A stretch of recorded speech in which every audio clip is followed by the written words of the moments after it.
Good afternoon, ladies and gentlemen. Welcome into Hoopsville. I'm your host, Dave McHugh, coming to you from the Hoopsville studios, or the WBCA studios, as we should call them. Thanks to our friends at the WBCA and D3Hoops.com. Forgive the hair. It's just not cooperative today. It means I need a haircut, which I'll be getting next week. But it is what it is. We'll go with the frazzled look. It'll probably get worse during the show. Welcome in. It is a crazy week. A little bit, believe it or not, despite there being exam period and all, there's a lot to break down, figure out, discuss. What do you want to call it? We will do it. If you got questions for us, tweet us at D3Hoopsville or hashtag Hoopsville. You can join us on Facebook at facebook.com/Hoopsville, though admittedly I'm not doing a great job following chats there if they're popping up. Same with Instagram and Threads, though we're also live streaming on YouTube at youtube.com/Hoopsville, and you can find us there to chat with. There is a chat room on that video page. I know it's not on our show page, but if you click on the video and open it up in a new window, you'll find a chat room and you can join us there. Lots of ways to do it, like I said, and we'll hope you take advantage.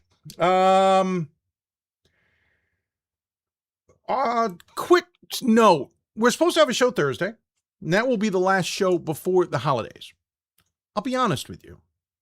I'm a bit buried with a big project, which you will hear about in later this week. As a result, I'm debating two things, and one of them just came up today.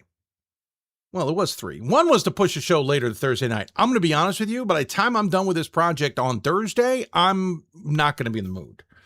Plus, I'm not sure how much time I'm going to be able to cater to trying to get a show put together on Thursday while doing this other project. So one plan is to move to Friday at noon. The other plan is to move to next Monday, which I was not planning to do. I was not planning to do a show next Monday due to the holidays. I was going to spend time with the family, all that. I'm going to coin flip that. I'm not going to make a decision today. We will announce it later, but either Friday at noon or Monday at noon will be our holiday finale. And we will then prep for 25-26, as it were. So there you go. In case you're curious, we will do another show before I hope. There's an outside chance I just go, I can't. But I doubt it. I think we'll push through and make it work. Let's talk about today's show before we get into kind of recapping what may have happened, because it is a top 25 week, the last of the season, and there's not much to talk about in the top 25, but there's a few things. But and that's, by the way, one of the reasons I'm debating another show. I think some games are taking place this week, so I think it's worth doing, but at the same time, there isn't a lot going on. So I'm kind of toying it. I don't like going 3 weeks without a show either, but am I saving it by doing one more show? I don't know. That's part of the debate. But let's talk about the show. The tote board is up, or the show board is up. I shouldn't call it a tote, but let's call it a show board. But it's not in order this week, only because I just put it in this order and wasn't thinking about what I was doing when I organized the show either. My two brains were not computing. Anyway, Bates is first. Bates women's basketball will join us. Elsa Daulerio and her mom, Adrienne Shibles, will be joining us. You probably heard of her mom if you know anything about D3 basketball. One of the best women's basketball coaches in Division III, or the college game in general. She will join us because she and Elsa, her daughter, as I mentioned, her mom, are the very rare duo of a mom and daughter that have scored 1,000+ points at the same institution. Elsa's got more points. We'll talk to those two coming up about that dynamic because, Adrienne, if you are not familiar, who was the Bowdoin head coach, went on to Dartmouth and then left Dartmouth and went to Bates as an administrator. So she's on campus. We'll talk to those two about just life in general and scoring 1,000 points together in some ways. And there's another twist involving Dad. We'll talk about that coming up. Then we're going to move down the tote board. I keep calling it a tote board. Show board to WashU. Pat Juckem will join us to talk about his Bears. They're flying high. This is an interesting team that got to the Final Four last year. And yes, got contributions for freshmen, but those freshmen are now sophomores. One sophomore is now a junior. My point being is they've got seniors, but it's underclassmen who are leading the way, and they could be another Final Four type team this year. Then we'll go to Randolph-Macon. Josh Merkel will join us. I've seen the number 2 Yellow Jackets, maybe not at their best when they got thrown a little bit, but man, they manhandled Hampton-Sydney recently. We don't get to talk to, we either talk to Josh at the beginning of the year because of the preseason number 1 or defending national champs as they were a couple of years ago, or near the end of the year because they're doing so well, we wait. I decided I wanted to talk to him in December. They're gearing up for the holidays, as it were, and it's kind of important. By the way, back to WashU, they're gearing up for a big game against IWU. So those are kind of the reasons we put them on the show today. And then Christopher Newport women's basketball. They may not be ranked anymore, but I got a chance to see them yesterday, Sunday, at Navy, where I work. We'll talk to Bill Broderick. We chatted after the game. This is a team that maybe out of the top 25 rankings, maybe not playing a world's beater of a schedule, but they're getting better. The whole goal is to be good for the C2C championship. You'll hear Bill talk about that and what they may be able to do and the role they're playing now, which they haven't played in about a decade. So we'll talk to all of those coming up on the show. It is an outstanding show. Can't wait to bring it to you. If you're watching this on demand or you're listening to the podcast, thank you. Speaking of podcasts and speaking of on demand, tonight we'll have our top 25 double take show. Looking forward to that, where we'll break down the top 25. Riley Scott and Riley. I've not had enough coffee today. Riley Zayas and Ryan Scott, that's what I was trying to say, will join us. Probably just those guys. I'll play the spoiler role this time. And we'll talk men's and women's basketball top 25s with our dubious deep dive and debatable selections. This will be the last one we do until January 5th because there won't be another top 25 poll until that point in time. So we'll get their takes on who they think are dubious deep dive and debatable type squads to talk about. My top 25 information is right here on the table for those watching. And if you're trying to zoom in and look at my sheet, don't bother. The sheet on top's last week's sheet. Next week's sheet's below it. I usually take last week's. I put my top 25 and I start putting down notes on how I feel about teams and such. But it's going to be interesting. This top 25 may not be that difficult because on the men's side, we haven't had that many games. In fact, 10 teams in the top 25 played games in a total of 13 games.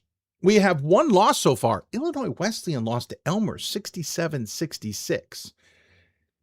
I know for me at 6-3, the Titans, who have kind of been reeling a little bit of late, now I got to debate whether I put them in my top 25. But Trinity got a demanding win over Hartford. Rose-Hulman got lost to WashU. I should say the other way around. WashU beat Rose-Hulman by 13.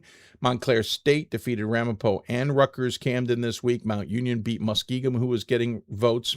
Muskegon's having a great season. That was certainly a game I had circled for both teams, to be honest. St. Thomas continues to win, but they had a battle against Colorado College. It was up in Colorado Springs in the elevation. It was 84-80 in overtime. Eau Claire defeated Northwestern and Wisconsin Superior. Trinity beat Mary Hardin Baylor. Trinity, Texas, that is.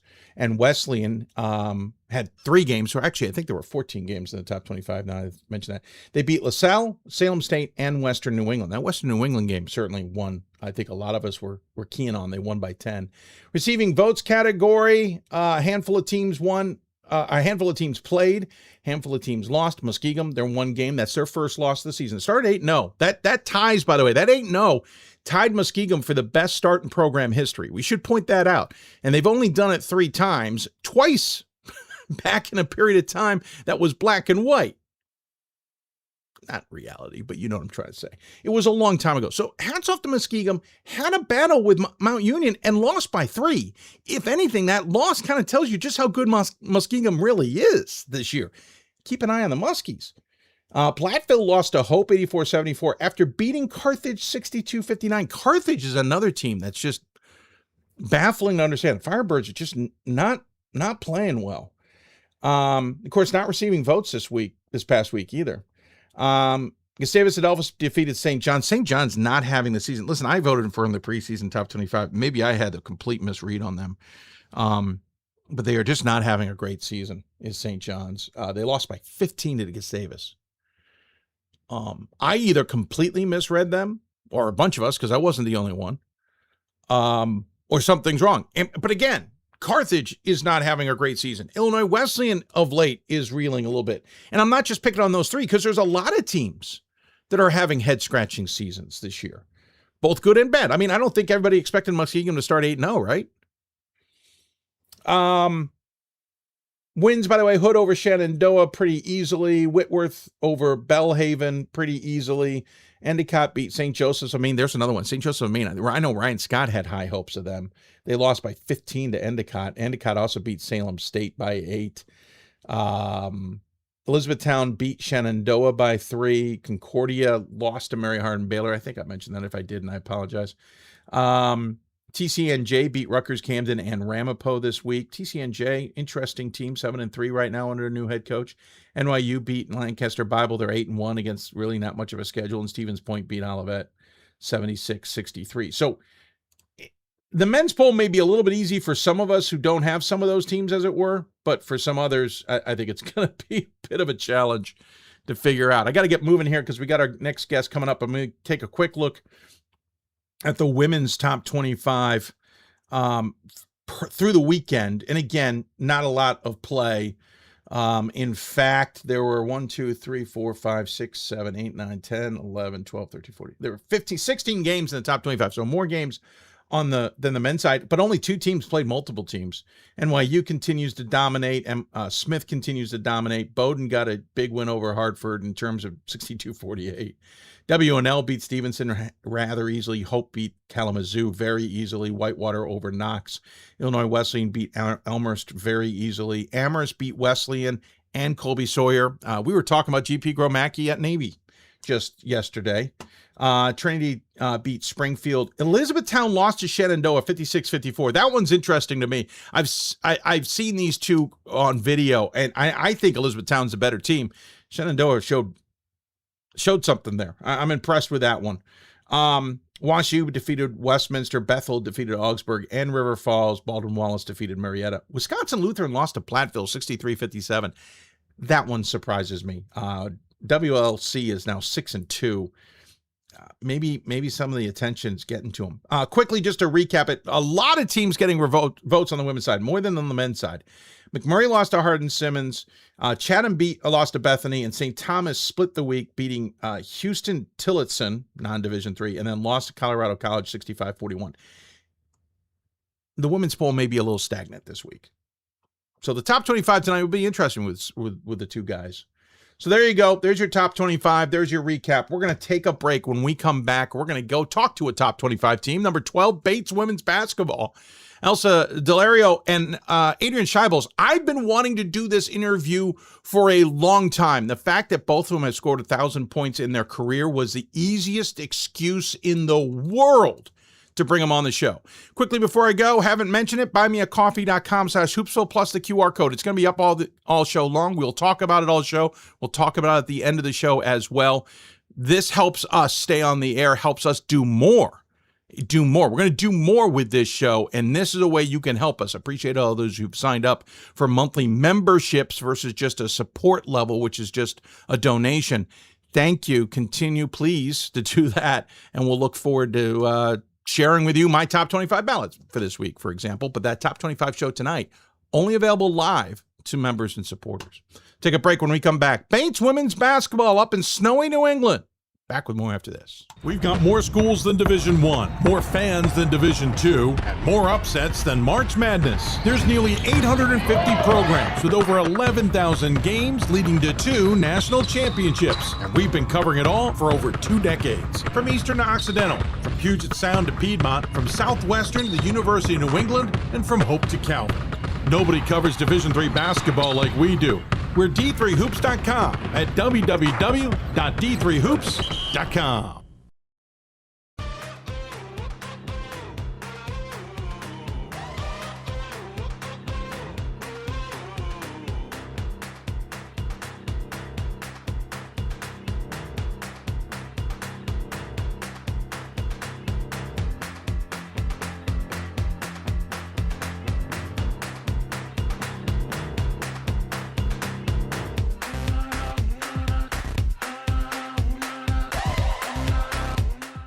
The National Association of Basketball Coaches is the nation's premier professional development and advocacy organization for basketball coaches at every level. The NABC strives to serve as the voice for coaches on national issues while advancing the core value of leadership, service, advocacy, education, and inclusion. To learn more about the NABC and to become a member, visit nabc.com and follow the NABC on social media at NABC1927. That's nabc.com or NABC1927 on social media. It's on us to stop sexual assault. In any way that we can. To get a friend home safe. To never blame the victim. It's on us. To stand up. To make our community safe for all. It's on us. It's on us to look out for each other at parties. It's on us. To be more than just a bystander. To step up and say something. It's on us, all of us. To stop sexual assault. Learn how and take the pledge at itsonus.org.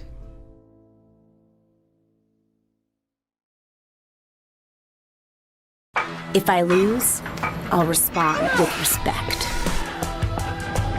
If I win, I'll back it up with humility. If I fail, I'll rise up with honor. It's tough for us to put it all on the line. Don't undo my hard work with poor sportsmanship. Respect. It's the name of the game. Coach of the Year, Administrator of the Year, All-America Team, Wade Trophy. The WBCA doesn't just honor coaches, but players, administrators, and much more. The WBCA strives to honor those who have contributed to the advancement of women's basketball. Celebrate the present, honor the past, look to the future.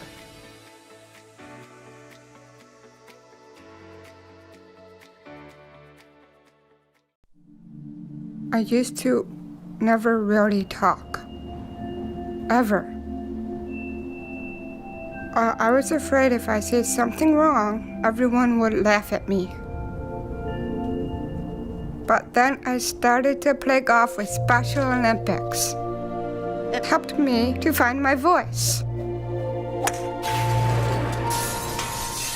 And now everyone else is speechless. Hello, welcome back to Hoopsville. I'm your host, Dave McHugh. If you've got questions for us, tweet us at D3Hoopsville, hashtag Hoopsville, email us, hoopsville@d3sports.com. We're also on YouTube today, live streaming. I've got the chat board up there too. I'll pay attention to it as best I can. And forgive the hair. It's got a mind of its own, needs a haircut. We'll get that at some point in time. Reminder, we show either Friday this week or Monday next week. Stay with us on the socials, and we'll give you a clue on that. Let's get into our interviews because we got some great ones today. And we start up in Lewiston, Maine, where it's snowy, it's cold. Well, it's snowy and cold here too. But it's hot on basketball land because we got a unique scenario here. So if you dive in and you really go into the rabbit hole, as the sports information staff at Bates certainly decided to do, you will try and find who has a combination of mom and daughter who have both scored 1,000 points. Like, is that something that exists? Is that something that happened? Is that something we need to dive into and look at? Apparently, there may only be two scenarios of this. One of them took place at Marietta, the other at Bates, thanks to Elsa Daulerio, who scored her 1,000th point and joined her mom, Bates alum, who did the same. You might know her as Adrienne Shibles. She was kind of a pretty decent head coach. We're going to join this without my camera shot. Forgive me, we'll get that one in there. Coach, good to see you. Elsa, good to see you. Congratulations to you on the 1,000 points. Coach, congratulations on you just not losing your mind in coaching. How are you ladies doing? We're doing so great. Thanks for having us, Dave. Oh, thank you for coming on. Elsa, let me start with you real quick. Again, 1,000-point score. You do it at an institution that is your mom's, but at the same time, you do it in a way that is all you, all the way. What's it mean to you to hit a milestone like that at the college level? It's amazing. I don't think as a freshman, I thought I would be here at this point, but just really proud of myself that I'm here. And I mean, I can just thank all my teammates and my coaches for getting me here, and of course my family for just being so supportive and, you know, always interesting you keeping say me as humble as possible. I get the humbleness, but I'm surprised you say you didn't think you'd be there. I get the humbleness, but as I'll hint at later, your mom, I think, always knew you were going to be at this level. Yeah.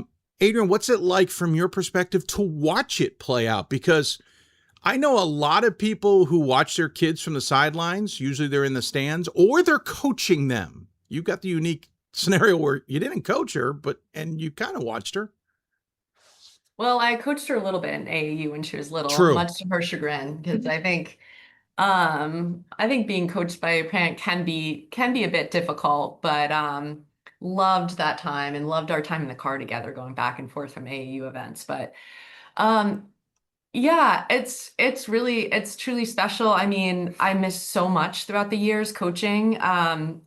And so to be here, to be present for the majority of her career, you know, I missed her entire senior year of high school. I think I saw 2 games her freshman season at Bates. So to be here the last 3 years and to be here for this huge milestone in her senior year is incredibly special for my husband and I. We feel so blessed. Well, again, as I've said, Adrienne, you graduated from Bates. You scored 1,000+ points in your career, 1,005 to be right on the nose. Barely 1,000. Yep, just got over it. But to be honest, 1,005 more points than I scored. Elsa, you've got currently 1,043, and we still got 2/3 of the season, roughly half the season left to go. But I mean, this again, according to research that at least Aaron at your department has done, there's really, all we can tell, one other duo that's been able to achieve this, because a lot of times they might choose a different institution. Don't get us wrong. So, Adrienne, from your perspective, what's it like to watch that play out? You may have missed the freshman year, but you were there for the next few years. You got to watch her develop and get better and better. Yeah, to see her confidence grow. I mean, she said she never would have seen this her first year, and I think that's pretty valid. I mean, you know, she opted out of the top AAU program at some point, I think your sophomore year, maybe. Yeah, played for a little known club, then COVID. So, you know, did not have the visibility that, you know, we would have expected or loved.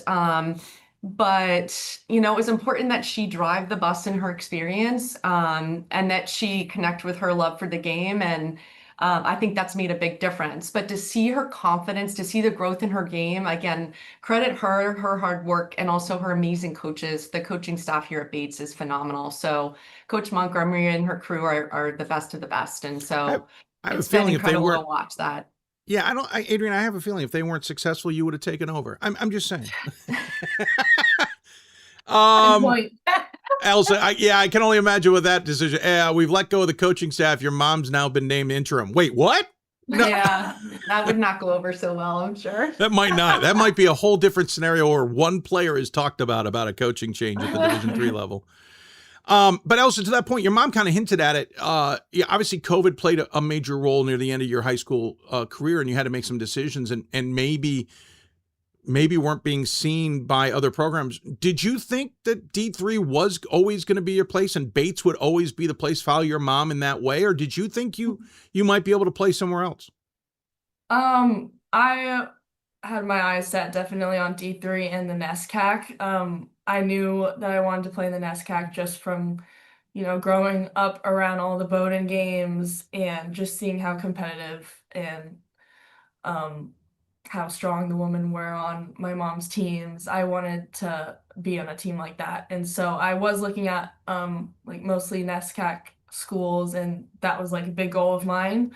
But yeah, Bates, I would say it just kind of fell into place because I knew Coach Montgomery really well, and I trusted her a lot, and the team was just so welcoming. And that's honestly the most that I was asking for, was to play really good basketball at a really good school. And Bates just felt like home to me, especially in the recruiting process. It felt a lot like home. So yeah, I wouldn't say I was looking past D3 at all, but Bates, the perfect place. But I am curious. Your mom was at Bowdoin for so long. I mean, if I remember right, Adrienne, you coached Allison Montgomery, right? Yep. Right. So Bowdoin was such an integral part of your youth, Elsa. I don't even know if you remember your mom coaching at Swarthmore for all I remember, because I don't know what the timing is. But was there a thought of playing at Bowdoin because you knew that institution so well? Not really. I kind of just wanted to beat them, honestly. Wow. Clip yeah, that. That is where I drew the line to, like, that it's a little too close to home. I think Fair.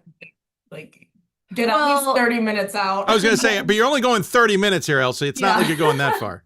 Well, but the truth is, she didn't want to go to Bowdoin also because I was coaching there. Fair. When I left to go to Dartmouth, she had already committed to Bates. Fair. But that was all right around the same time. And even going to Bates felt a little close to home, and competing against mom, she didn't love that idea. So when I made the decision to go, she jumped on Bates. She was like, I'm going there. But Meg Phelps still talks about how she's really disappointed because Elsa had promised she would always follow her wherever she went. And so she continues to joke about that. Yeah.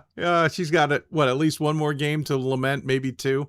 Yeah, that's a heck of a rivalry, 30 minutes apart. It's fun to always see it play out. And I want to circle back later in the segment about the 3 games we actually saw up there recently. But Adrienne, you talk about the departure quickly.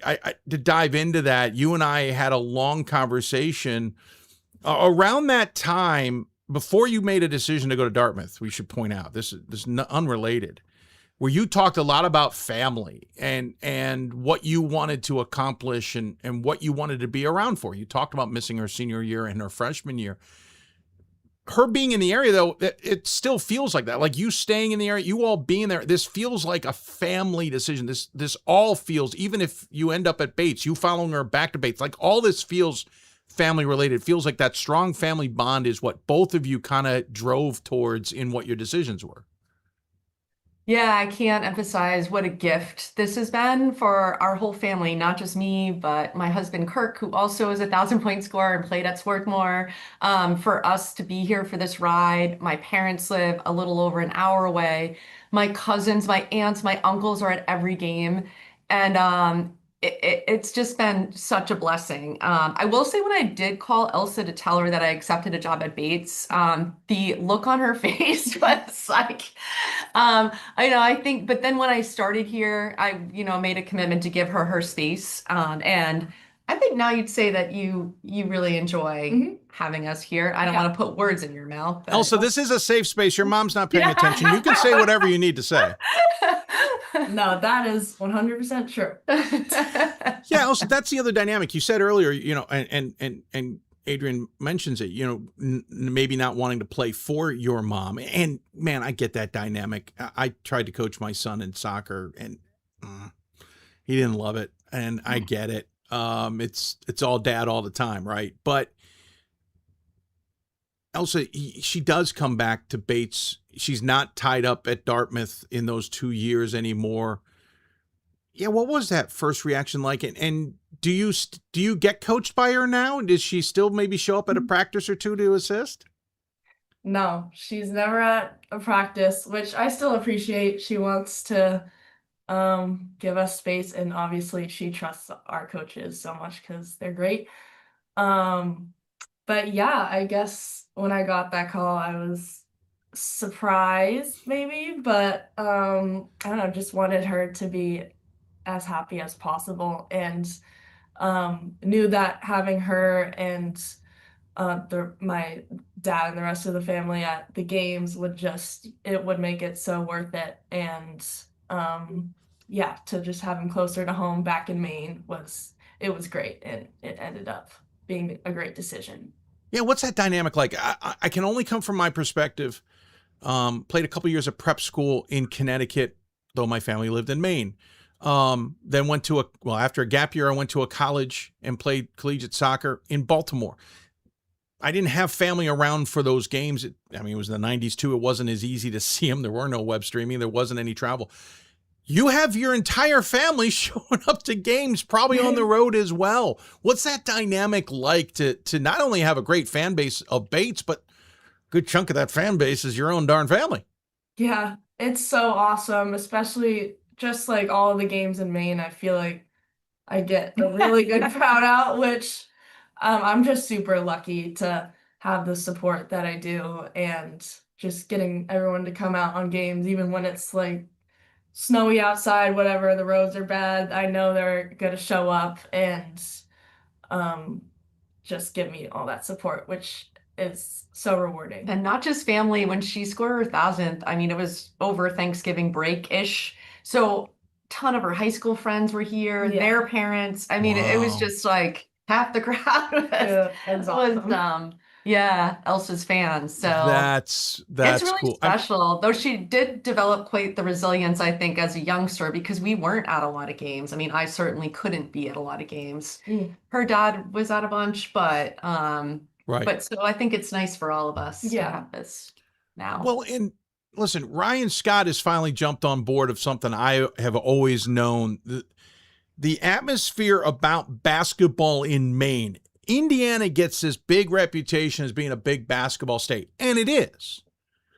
But Maine's up there too. Like, they literally set up vacation time from schools in February to play what I knew as the Eastern Western Maines, now the Northern Southern Maines.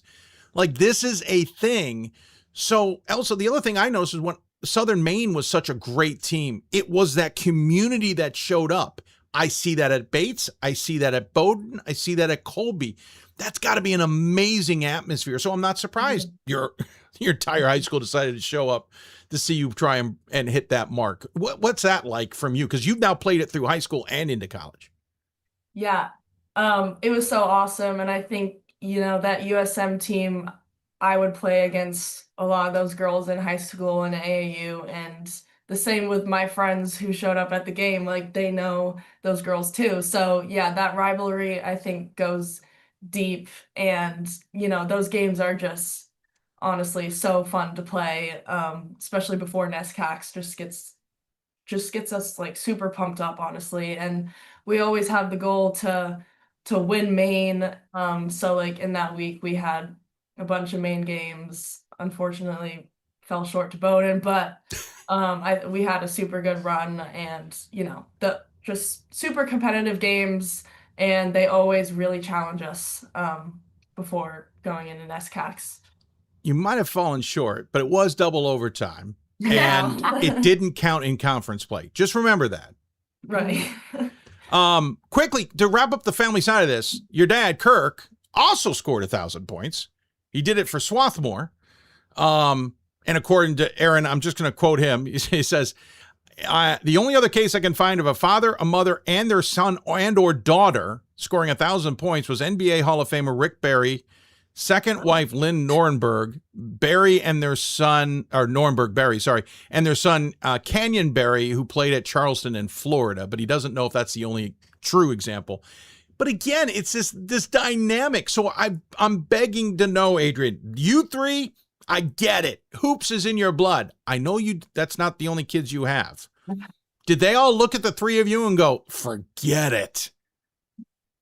Who, my older daughter, Maddie? Yeah. What's the other reaction? Are they just like, we're not dealing with this? She jokes that she's the black sheep in the family because she didn't finish high school basketball or play in college, but she did play college lacrosse. So there is that. But that's impressive. She is Elsa's biggest fan and could not be more proud. She came back from Boston where she works and made a big 1,000-point sign and had that in the stands. And that's awesome.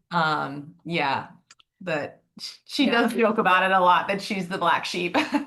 Well, somebody's got to be different, I guess, right? Yeah. You can't just.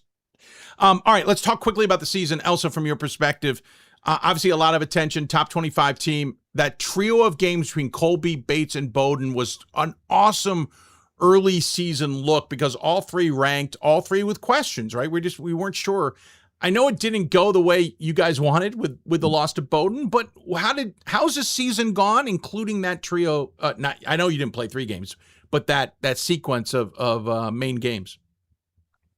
I think that Bowdoin game, obviously we were super disappointed, but we knew that we had that game like from the start, and that was just something that we fell short on. And just moving forward, just a lot of things to learn off of it, and we know we can get them next time. But yeah, I think playing Colby too, just those were like our best 2 competition games so far in the season. So it was really great to just battle with both of them and just see how it played out on our team. Our team is so deep, I think, so we get a lot of different looks.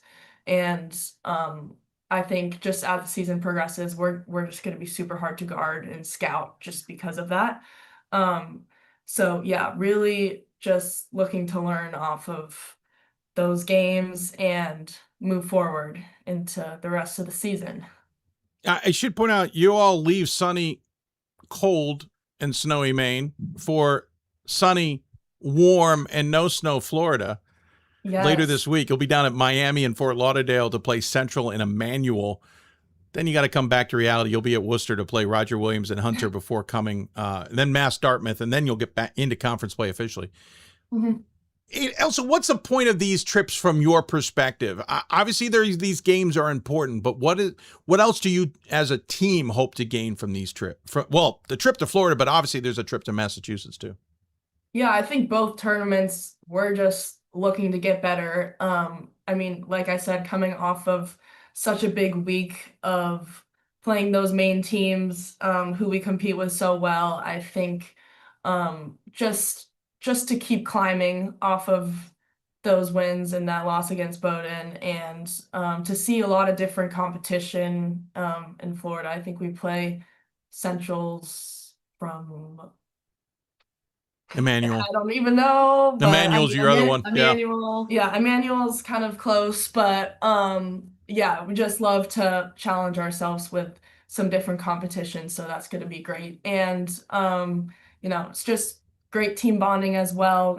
Going to Florida, getting to hang out in the sun, no schoolwork's going to be great. So we're all really excited about that, and just get some more games in before our winter break. Yep. Adrienne, I'd love to get your perspective on the team, but especially this conference, because this conference has flipped a little bit since when you were coaching. It's gotten a little more top heavy, and we've had teams like Colby and those kind of start to enter the fray. Even Bates, right? Like, really has changed things. But so your perspective on how this team's playing, obviously as an outsider, but for the coach's mind, but also how this conference looks this year. Yeah, I can't pretend that I've seen everyone play, but I do think that there is a lot more parity and some different players rising within the league, which is exciting, I think. To feel like on any given night it could be anyone's game. So yeah, I think the Bates team looks fantastic. Like Elsa said, incredibly deep. It's a good problem to have when you're a coach looking to that bench going, who am I going to go to next? And on any given night, it could be literally anyone that is the leading scorer for the squad. I think, watching that Bowdoin game, against good teams, which I consider us to be in that category too. I consider Bates in that category. I think it's a game of inches, right? And I think that this squad, what I love to see about them, is that they're not satisfied. Like a lot of people have been like, oh, you competed with Bowdoin, good for you. And to see these women be sort of, pissed off by that, that kind of language is a really cool thing. Like, they know it's a game of inches. They know that there are controllables, things that they could have done down the stretch that they fell short on, and they're not satisfied. So I love that about this team. And I think that comes directly from their head coach, Allison. And so I think that mentality is going to take them far. By the way, Allison being a Bowdoin grad is the other twist in this that I think is the most amazing thing. Yeah. This Bates-Bowdoin rivalry is just epic. Adrienne, I'm curious before I let you go. What's it like to be an administrator now? You were coach for so long, 29 years, I want to say. I got so used to seeing you on the sideline when Jason told me he had hired you as an administrator. I literally, what? Yeah. What's this like? What's it like to be in this position now? Yeah, I mean, it's a gift. I will say, I miss that interaction with the student athletes. Coaching is in my DNA, it's in my blood. But I do feel like it's a great opportunity to make a difference and coach in a different way. I am helping out with the men's team a little bit, which is a lot of fun for me to have an opportunity to sort of scratch that itch on the court with them. We have a game tonight, in fact. So I'm loving it. Back at my alma mater, I get to see my daughter compete, be near my family. And work at this fine institution. It's all really good stuff. Elsa, thoughts after things are done with college? Are you going to go into the professional world like your sister, or are you going to keep going down the road of your mom and dad? Yeah, thinking about coaching right now. Adrienne's I don't happy. think I can leave basketball too soon right after the season. So yeah, excited to look further into that for sure. Well, it would be cool to see you on the sidelines coaching it up. Both of you, thank you for your time. So great to chat with you and get to see you and learn more about the dynamics that I've only learned from Adrienne sparingly over the years. Congratulations on the accomplishments as well. Good luck the rest of the season. Look forward to seeing how Bates does the rest of the way. I had a Bowdoin Come on, note in Dave. front of me. Yeah, screwing it up. I'm Louisville, Dave. Come on. Lewiston, not Lewiston. Lewiston. There you go. But that said, again, not enough sleep, not enough coffee. That said, we always have a tradition on this show. Your coach knows it well, where we give the guest the last word. Elsa, we'll let you go last because your mom knows about this. Any final thoughts you want to share with those who may be tuned in? I don't have a lot of words. Just thank you, Dave, for letting me get together with my mom to talk about, family and basketball, because it's the best thing ever. You bet. Yeah, I echo that. Thank you so much for shining a light on all of these interest stories, these stories of D3 that are so rich, and just appreciate all you do, Dave. Well, thank you. I appreciate it again. Enjoy the weather for me. We got snow down here, but I know it's going to be gone, so enjoy the snow for me. You all take care and enjoy the trip to Florida. We'll talk sometime down the road. Thank all right, you. sounds good. Adrienne and Elsa joining us here on the Hoopsville Hotline as members of the Bates program. By the way, you should point out, Adrienne's the winningest coach at Swarthmore, both wins and winning percentage. And she battles Stephanie Pemper for the same thing at Bowdoin. Most wins, Adrienne. Winning percentage, Pemper. By just a scant few. Pretty darn successful there. We'll take a break. When we come back, we'll jump into men's basketball. We'll head to St. Louis, talk to WashU men's basketball coach Pat Juckem. You're listening to Hoopsville, presented by D3 Hoops from the WBCA studios. For the love of the game. But for those of us who are Division III student athletes, it's more than that. A lot more. Sure, the game is important, but as we work so hard to build both mind and body, it's more about team. That is why NCAA Division III teamed up with Special Olympics. And in giving the gift of sport to those for whom it seemed an impossible dream, we are working to make this a better world. Help us keep that dream alive. You can make a difference. We are the coaches of women's basketball. We are leaders and teachers, dreamers and winners. We are professionals who conduct ourselves ethically and with integrity. We place the education, safety, and well-being of the athletes we coach above all else and teach them the fundamental values they need to succeed in life. We are coaches united for the good of our game and those who play it. We are the WBCA. We've got more schools than Division I, more fans than Division II, and more upsets than March Madness. There's nearly 850 programs with over 11,000 games leading to 2 national championships. And we've been covering it all for over 2 decades. From Eastern to Occidental, from Puget Sound to Piedmont, from Southwestern to the University of New England, and from Hope to Calvin. Nobody covers Division III basketball like we do. We're D3Hoops.com at www.d3hoops.com. The National Association of Basketball Coaches is the nation's premier professional development and advocacy organization for basketball coaches at every level. The The NABC strives to serve as the voice for coaches on national issues while advancing the core value of leadership, service, advocacy, education, and inclusion. To learn more about the NABC and to become a member, visit nabc.com and follow the NABC on social media at NABC1927. That's nabc.com or NABC1927 on social media.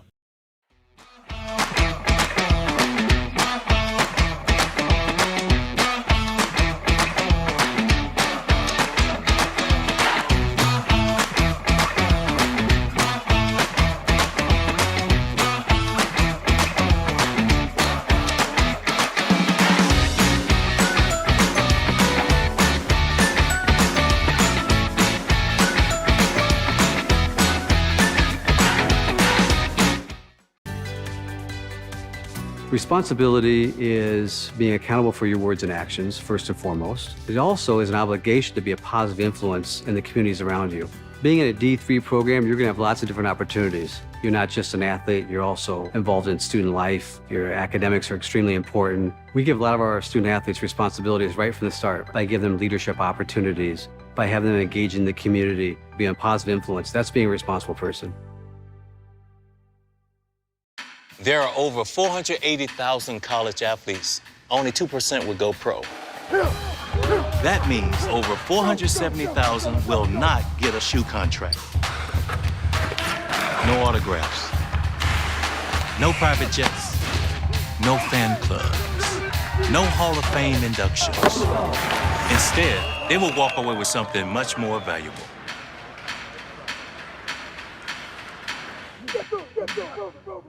I did receive a non-athletic scholarship upon entering school. I got the presidential scholarship, which was huge for me. I think there's more opportunities for academic scholarships in Division III. I did receive academic scholarships. Just being involved on campus, being a leader, all those things combined kind of get me recognized. It's a great experience for me.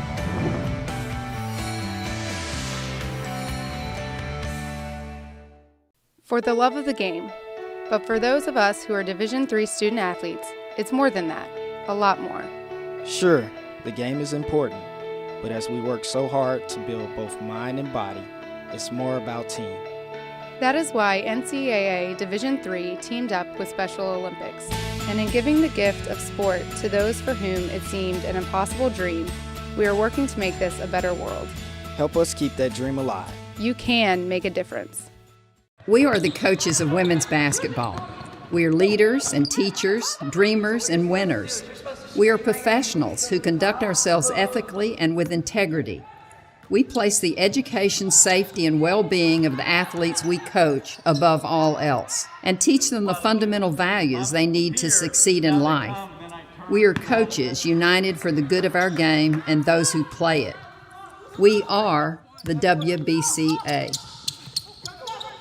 We've got more schools than Division I, more fans than Division II, and more upsets than March Madness. There's nearly 850 programs with over 11,000 games leading to 2 national championships. And we've been covering it all for over 2 decades. From Eastern to Occidental, from Puget Sound to Piedmont, from Southwestern to the University of New England, and from Hope to Calvin. Nobody covers Division III basketball like we do. We're D3Hoops.com at www.d3hoops.com. Welcome back to Hoopsville, everybody. Thank you for tuning in. Lots to cover. Great conversation just now up there in Lewiston, Maine, with Adrienne Shibles and her daughter, Elsa Daulerio. If you're curious, by the way, Rick Daulerio, that's where the Daulerio comes from. That's her dad. Adrienne just kept her Shibles name. Wonderful conversations with them. Congratulations to them. Now we'll take an abrupt jump over the Mississippi, drop into St. Louis, where it may not be as snowing as it is in New England right now. But the basketball is just as hot. Men's basketball, that is. Of course, it's Pat Juckem and the Bears of WashU, who have a big game with Illinois Wesleyan coming up, but they're 4th ranked in the top 25 poll. That obviously may not change this week just because of not a lot of movement at the top. But this is a Final Four team that looks like maybe they could be another Final Four team this year. Am I smoking something? I don't know. Pat Juckem will tell us. He joins us on the Hoopsville Hotline to talk about it. Coach, good to see you. I don't get to talk to you about this time of the year, so it's fun to chat. Yeah, Dave, great to see you. Appreciate being on with you. Well, I appreciate you finding the time. Listen, again, I don't talk to you this time of year. I'm either having a conversation with you at the beginning of the year where there's a bunch of questions, right? Or I'm talking to you at the end of the year where you may have some questions, but there's a lot of answers. Like, we've figured things out. You understand the team you are, what you got to do in the UAA, NCAA, whatever it may be. We're in mid-December here. Big game with Illinois Wesleyan coming up. UAA play hasn't even started. A team that was a Final Four team last year and seems to be just as good, if not better. What do you know? What don't you know? Yeah. Really, really like our team. And starts with having just really, really good dudes, which we do. And, you know, the difference for our group this year compared to maybe the last couple seasons is we've had some returning high level players that we knew kind of who our number 1 and 2 options were. And so you're just kind of fitting and complementing that. And with the graduation of Hayden Doyle and Drake Kinsvater, for the first time in a couple of years, we had to kind of, figure some things out. And I would say, truthfully, we're still figuring things out. But we've had some a lot of growth, and we've been able to learn through winning. We haven't had to take a loss to really learn some tough lessons. And not that we're infallible. We've got a lot of growth yet to come, which is exciting. But it's been fun to kind of, reinvent a little bit. We feel different. We look a little bit different, and excited to see. I think we've got more to come with this group. You've also had games kind of all over the place. Beat Carroll 90-78. Carroll's, I thought this year, I'm double checking if I'm losing my mind. Yeah, Carroll's 4-5. Beat Eureka 102-53. Then played St. Thomas to a 54-53 game.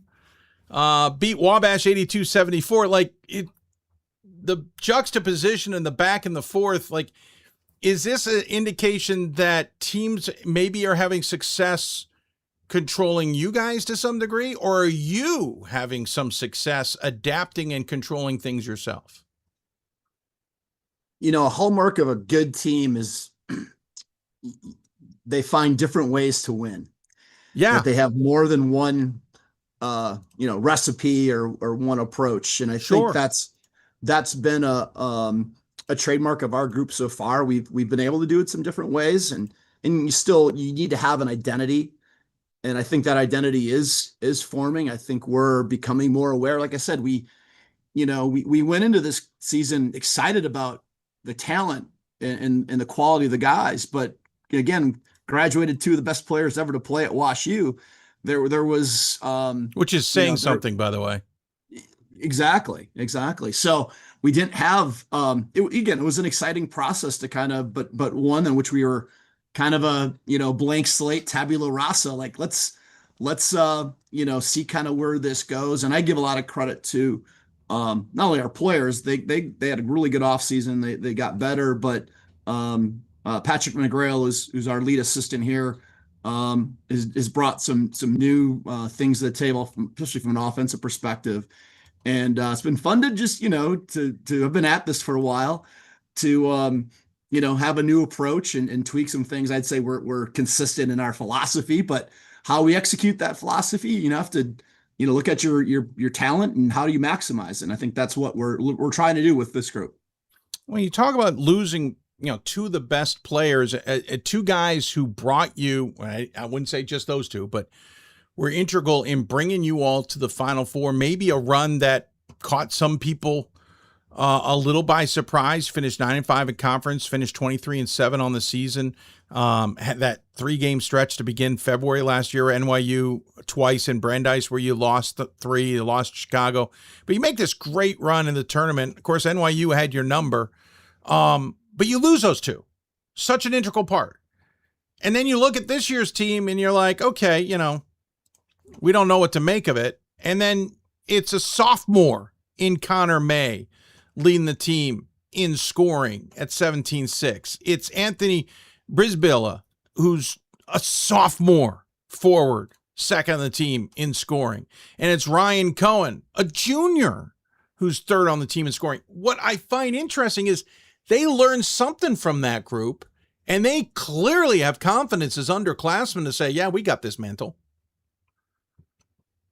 Absolutely. And I'd say that's one of the things that have been passed down, in this program for years and years, are some of those things that, are super important to success and consistent success in terms of habits and how to manage and balance academics, athletics, let alone just like the on the floor parts of it. And, I think our players have soaked in, have observed, two of those guys you mentioned, Connor and Ryan, played pretty significant roles on our team last year, complementary roles. And then Anthony, was a first year who we saw the improvement in practice and just didn't get the opportunity necessarily in game. So yeah, that's kind of the essence of program building and consistency, right? Just kind of really good habits and repeating that day after day. And it's, again, like I've mentioned a few times, I think we're still, we've used the analogy of, the meat on the bone, or, a few extra pizza slices in the pizza box with this team. Like we have to get better. We know what's coming. You mentioned the upcoming game this week. And then, we're going to have 14, we have play at Hope in early January, and then 14 very rigorous UAA games. So we have to have urgency to continue to improve. And the exciting thing is I think there's a lot of room for growth yet with this group. You got to be also pleased. Right now you're shooting 52% from the floor. Your opponent's at 40.5. You shoot 37% from beyond the arc. Your opponent's 31.5 or 30.5, 31. Shooting well from the free throw line. You're outscoring your opponents by 17-ish. You're out rebounding your opponents by about 13. Statistically, those are pretty significant little check marks there. Is there? I assume there's, from what you're saying, there's room for improvement. Is it more improvement on the offensive end? Is it more improvement on the defensive end? Honestly, both areas, and I think we've played some good teams. St. Thomas, you mentioned, I think the score was 54-53. We scored 100 points in a semifinal tournament game here at La Plata, and then we scored 54. That St. Thomas team is the real deal. And they maybe haven't got the attention. I think they're ranked. Yep. I know that we played them on a Saturday, and they played UTEP the following Wednesday, and really should have beat. I mean, the fact that they didn't win that game was surprising. I think they were the better team. So, I think we've had some good, but we know we've got, we got a lot of rigor in our schedule coming up, obviously this week and Hope, and then UA play. Part of it too is us as a coaching staff. I think, still helping put our guys in position. We have a lot of talented young men, and they're really unselfish. You mentioned these assist numbers, and when you shoot a really good percentage, generally speaking, that means that's not just one player doing that. That's everybody is involved in those good sequences that result in really good shots. And so, it speaks to the unselfishness of our guys. They do a heck of a job of they really care about each other's success, which is, I think a special part about this group. And defensively, I think we've been, we haven't been consistently at the level you need to be to be I think a championship team. We've had moments, but we still haven't put it together, and that's what we're striving. We're going to, practice later today and try to get a little bit better there. You've got Illinois Wesleyan, as we said, coming up. They're reeling a little bit. Lost 3 of their last 4, and the one win was to a Carthage team that's got everybody scratching their heads, who are 4-5, and they beat them in overtime. Elmhurst is pretty good, 6-2, but North Central 2-5, and the other loss was to Stout. How do you juxtaposition when you're scouting a team like that, where you see those recent results, but you also know they beat Chicago 72-69 at home in game 3 of the season? They beat Oshkosh 75-68 in game 2. Like, how do you juxtaposition what you saw at the beginning of the year and what you're now seeing in more recent weeks when trying to scout and prepare your team for that opponent? I've played against Ron's team. This will be, I guess, the 7th or 8th year. Yeah. And so I harken back to just what those games are like. And it doesn't matter, they're really, really good. They're a top. When they have everybody, they've had a pretty significant injury. They're a top 10 team. I mean, I always say joke, you can change the names, but the identity and what they show up with doesn't change a whole lot. They're big, physical, well-coached, same old. And I'd like to think that we're, on those lines too. So, yeah, you certainly, you dive in and look at it, but, they're really good. And we're having our hands full and, but that's kind of what, this is the last game before a little bit of a break. To me, it's like, we're all going through final exams. Like this isn't the final exam of the season, but man, this is like a big time midterm. Yeah. What have we learned? Have we grown? The lessons that we're learning, are we applying? Because we're going to need to, if we don't, the outcome isn't going to be in our favor. Should have had you on last show. That was literally the theme of last show. What have we learned at this juncture? It's exam time. What have we figured out? Well, we have not figured out. As you said, you'll get a break. You'll have the holidays off, and you'll return January 2nd and 3rd in Holland at Hope to play Hope and then Olivet. And then a week later, you're into conference play. Always the latest conference to start just by the dynamics of the conference, but still not any easier. How do you approach these next few weeks in terms of giving guys the time and the distance and the breather, while on the flip side, knowing you got to also stay in sync so that Hope and Olivet don't turn into a kind of a trap? Yeah, it's always a challenge. I was just talking about with some of our coaches recently about the dynamics of the college basketball season, particularly at the Division III level, and how for most of our players, they don't get to go home for Thanksgiving. They spend that holiday, in our case, it's always at our house. We have a great meal, and then they get a little time off around the holidays, but they come back and, our season's long. And yet that time, now once we can get past finals, it's this really, I think, a cool time. You have whatever it is, 4 weeks, in our case, 4 weeks without classes, and yet some really, really important time, especially once they come back, for us to really zero in, because we're ramping up to, our final non-conference games, and then we know what's coming with UAA. So not only get our feet back under us, but to ascend, like to find that next level and take what we've learned. We'll have played 9 games when we come back from our break. And kind of it's kind of the second part, but we've got to, find that extra growth.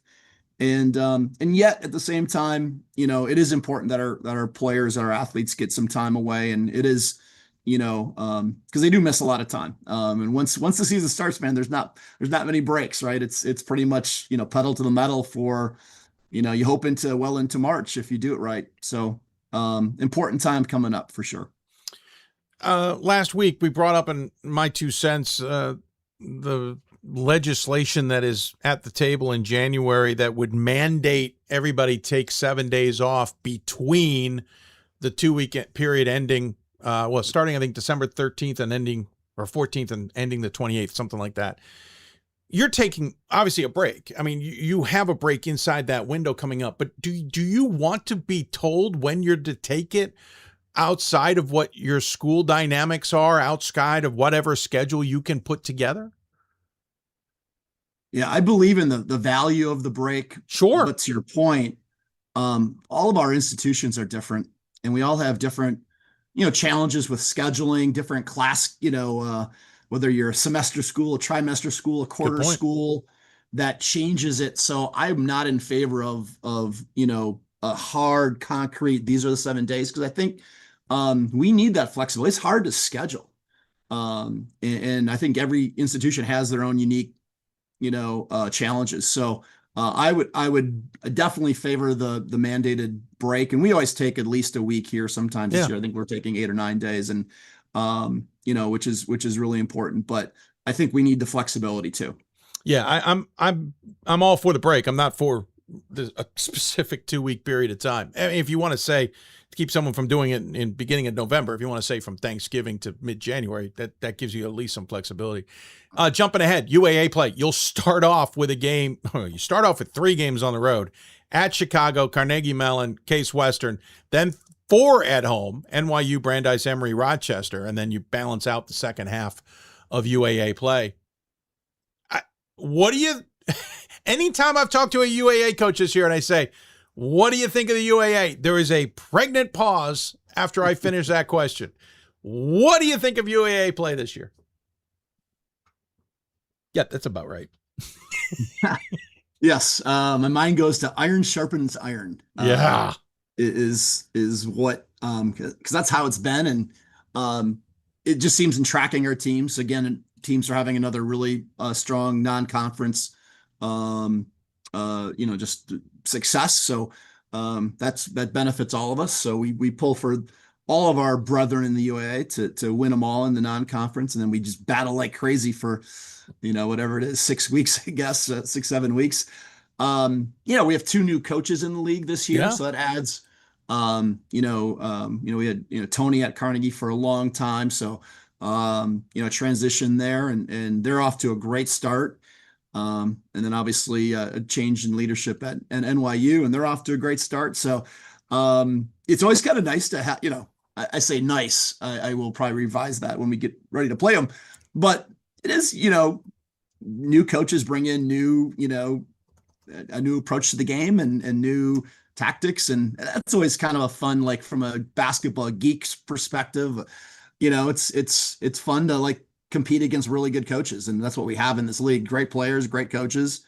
It forces you to get better as a coach because you're being challenged schematically. You're being challenged just from the schedule and the quality of the institutions you're playing against. So I think it'll be, a heck of a race once again. And I don't know if I'm not quite ready for it, but we will be when we have to. You got a few weeks before Chicago and you re-engage in your pleasantries, let's say. Yes. Brandeis has the worst record at 5-4. And if you look at that schedule, it's not too bad. Case Western 6-3, Rochester 7-2. Everybody else except yourself has 1 loss. Carnegie Mellon's is a couple-point loss to Muskegon. That looks pretty good, right? Chicago's a couple-point loss to IWU. That looks pretty good. Emory's losses to Trinity, Texas, which, depending on your perspective, is a result. So, this conference, as we know, 2 teams in the Final Four last year, right? 1 playing for a national title. We know this conference is good. It's just gotten so much better. I don't want you to get any more gray hairs about it, so I promise I'll stop.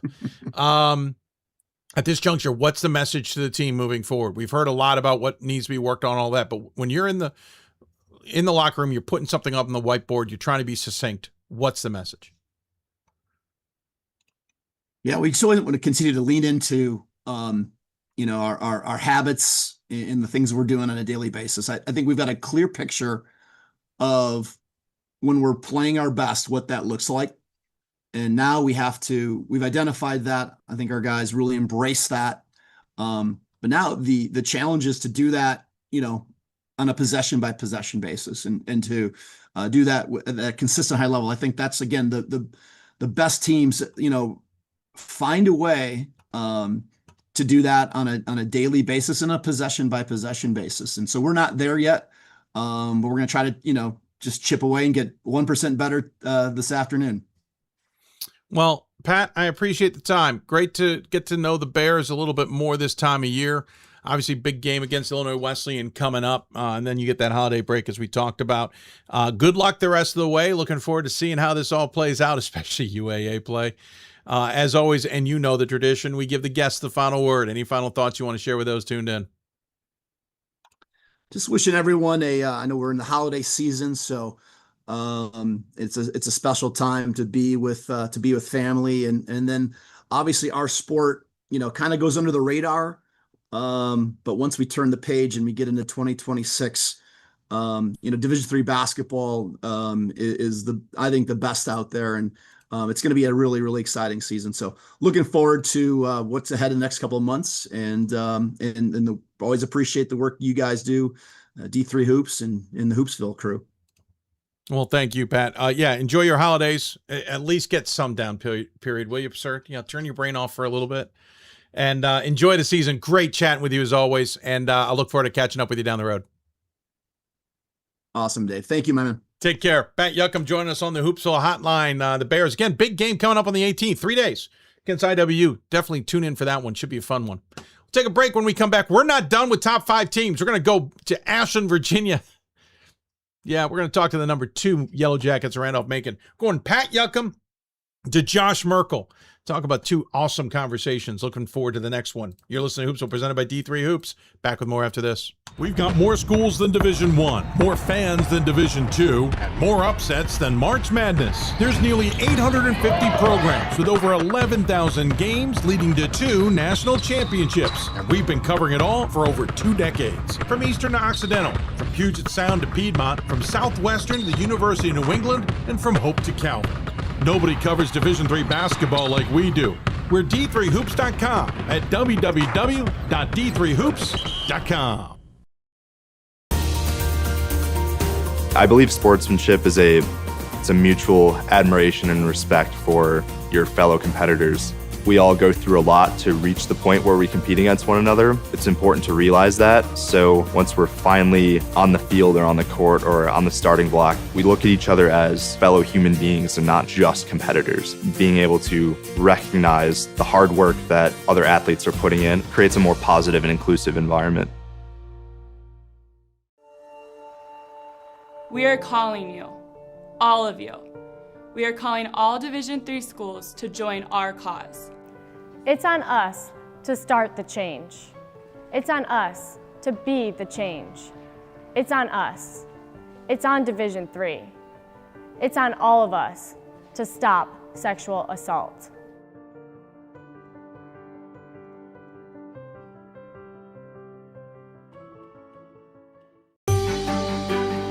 Comprehensive learning is being able to adapt to experiences and apply the things that I learned. Being an athlete and juggling academics helped me grow as a person, and things that I've learned, I was able to apply it in another field, putting them into everyday life.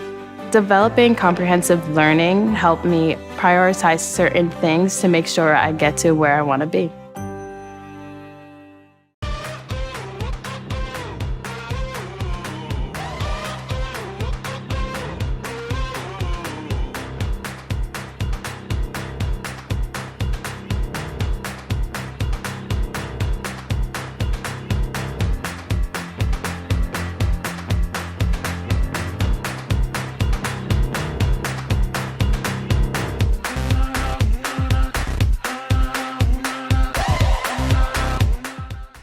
Coach of the Year, Administrator of the Year, All-America Team, Wade Trophy. The WBCA doesn't just honor coaches, but players, administrators, and much more. The WBCA strives to honor those who have contributed to the advancement of women's basketball. Celebrate the present, honor the past, look to the future.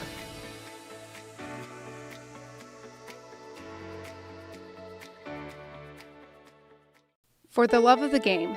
But for those of us who are Division III student athletes, it's more than that, a lot more. Sure, the game is important, but as we work so hard to build both mind and body, it's more about team. That is why NCAA Division III teamed up with Special Olympics. And in giving the gift of sport to those for whom it seemed an impossible dream, we are working to make this a better world. Help us keep that dream alive. You can make a difference. Welcome back to Hoopsville, everybody. As we continue along in the WBCA studios, my top 25 ballot is ready to be finished at the end of the show, and we're talking to a couple of top 25 men's teams as well. Don't forget, coming up tonight, we got the top 25 double take show. In fact, there's already a tweet out there asking Ryan about a team that's 7-1 and not on his ballot, and what we discussed on last week's show. If you are a member of Hoopsville, in other words, you went to buymeacoffee.com/hoopsville, became at least a role player, you'll get free access to that show to watch it live and the on-demand archives for a few days before we release it to the public. So please join us, help us, and we'll help you. Number 2 team in the country is the Yellow Jackets of Randolph-Macon. Easy for me to say. Just got to see them play earlier this season. First and second game of the year. Looked pretty good, but, stubbed their toe a little bit too, though still undefeated. But, man, when they went and played Hampden-Sydney, they opened up an absolute can and whooped up on the rival. You expect them to be good. We all know they're going to be good, but you expect that game to be close, and it just wasn't.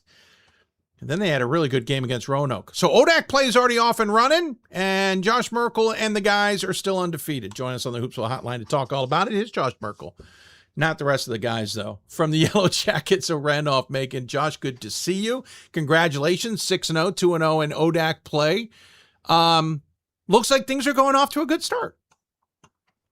Yeah, I appreciate the intro. Good to be here, Dave. Thanks for all that you're doing. And I also, humbly say we could be sitting here at 3-3, and that's kind of the story of sports. It can go either way, but I do like how the team is trending. We talked about everybody being a guy that's trending up. I think as a team, we want to be trending up. We just want to be getting better every day. And the team that you see on film on a Tuesday, hopefully is not the team that plays on a Saturday. It's kind of the idea, just everybody getting better. So we just finished exams last week. We play on Friday. This is maybe not always a player's favorite time where it's like 4 practices before a game, but they know it's good for them. And we've got a great group of learners, great group of seniors. We got to keep trending up. We got to keep getting better. Yeah, we'll hear very much the same kind of theme from Christopher Newport's head coach, Bill Broderick, on the women's side, saying the exact same thing from a different perspective. I saw you again. I saw you play Eastern. Not surprisingly, the first half of that game was pretty competitive. Eastern likes to kind of muck things up and make it an interesting challenge. And then you put them away. I remember looking up at the scoreboard at one point and went, wait, what did I miss? This game went from close to 15 points in the drop of the hat. Then I saw you against Gettysburg the next night, and to be honest, they kind of mucked it up. You guys struggled a little bit. I mean, your best player wasn't even a factor in the first half of that game. Maybe arguably, he probably wasn't a factor to the last 5 minutes, Josh. Made some key shots to help you guys get a win there. Then you played Christopher Newport. Things started to roll at that point. You rolled right over Yeshiva. You rolled right over Hampden-Sydney. And then the last game out of the gate was Roanoke and Clay Nunley's team. Back to the Gettysburg theme, seems like they mucked it up a little bit. So am I reading this the right way? Is when teams seem to control things a little bit, that's where you guys struggle? When you control things, you absolutely dominate? Well, I mean, if you're putting it simply, sure, you could say that. Yeah. And I think mucking it up is also a good way of saying, like Roanoke is a top 20 defense and Absolutely. always is every year. And so there's nothing easy. So it's another way of just saying, everything is earned. And they had a great game plan. They do a good job. And I like to think we made some things tough on them too, which is why you have a game in the 60s. And fortunately able to make a few more free throws or a play or two here at the end. And again, it could go either way. Thankfully went our way. But even going back to Gettysburg, I thought those guys did a good job with their icing and that ball screen D coverage. And I don't think we did a great job in game making some adjustments. We kept trying to go at Aiden Mess. He got 4 block shots. Yeah. And then the next thing you know, Malcolm didn't have his best game, maybe in either one of those. And he's a big part of, what we're trying to do. So we're still a work in progress. Even though we've got some older guys, we're constantly trying to mesh some new guys in and, might even be playing slightly different offensively, which takes some time. And every game is different. It's like matchups and it's about how do they guard stuff that you're really trying to get better as the game goes on. Yeah, Malcolm Hodges had 2 points in that game. Jabril Robinson had 14, and I think 6 or 8 of them came in the final 5 minutes of that game. There was an adage when I played soccer.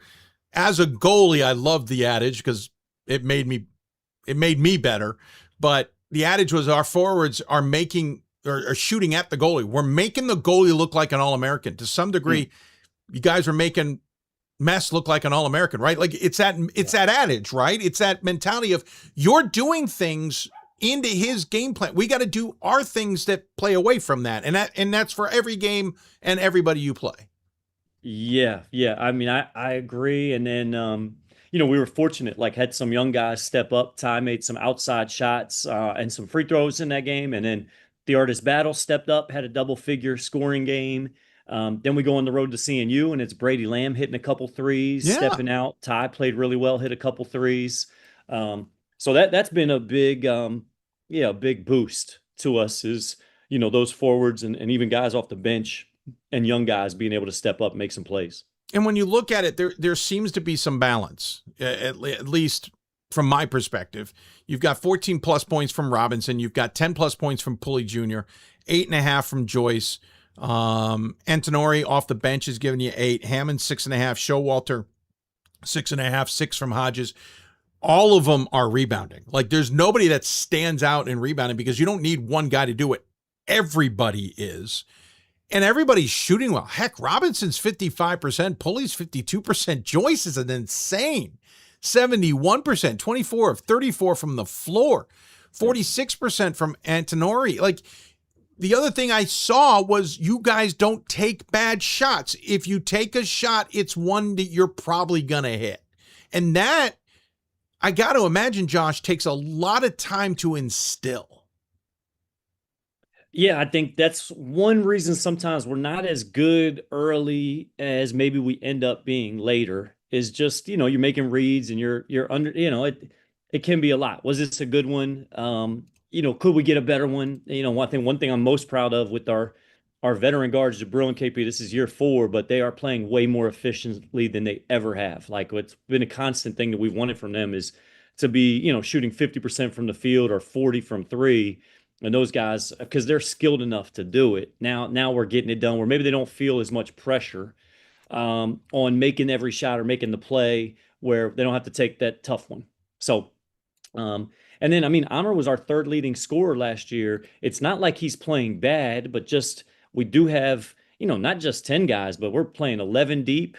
And, in certain games, there might be a matchup from a guy that had a great week of practice, and we may play him. In that game. Jack Lloyd has given us a boost. So we're, even in practice, I think there's some guys that they have a good couple days. Like I'm saying, man, how do we get this guy a couple minutes on the floor? Sure. That's logical. And I think that's what's also interesting about your team is I don't watch it from game to game knowing the rotation. I don't watch it game to game knowing the decisions you guys are going to make in terms of who's going to be playing in what moments, other than maybe a handful of top guys. You guys do throw kind of a lot at teams and off your bench.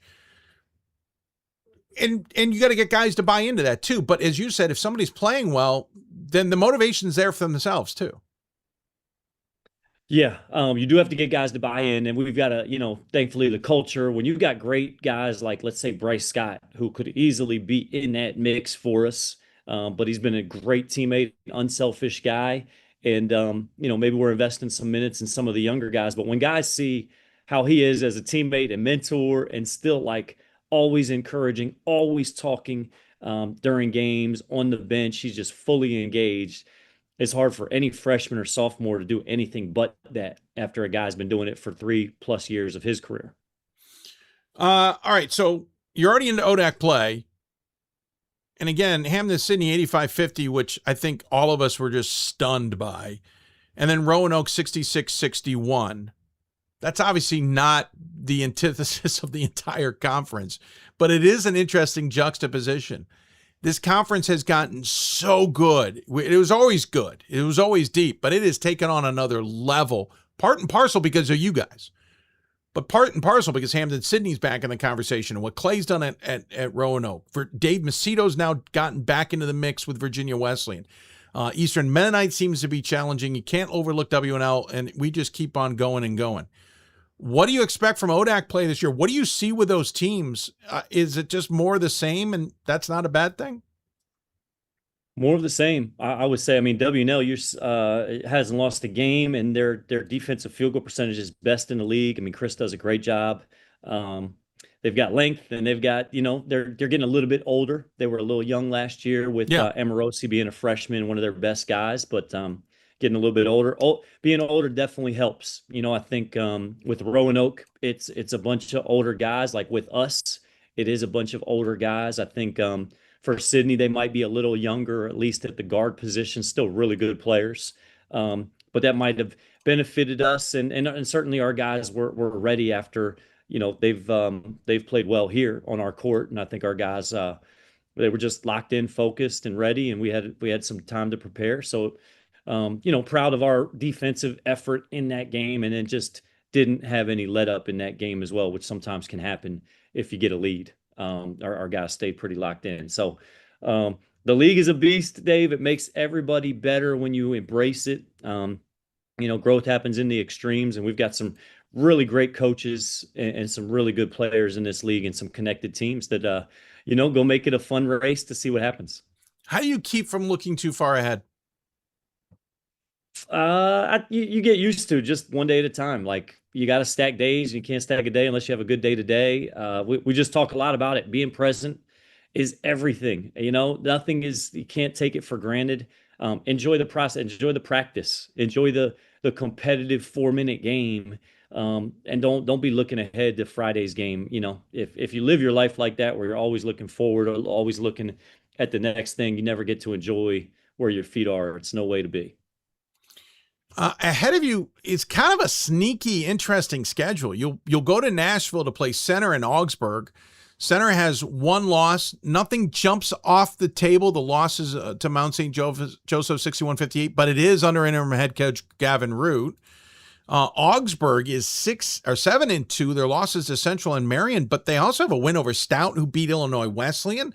They've gotten into conference play with wins over St. Olaf and Bethel.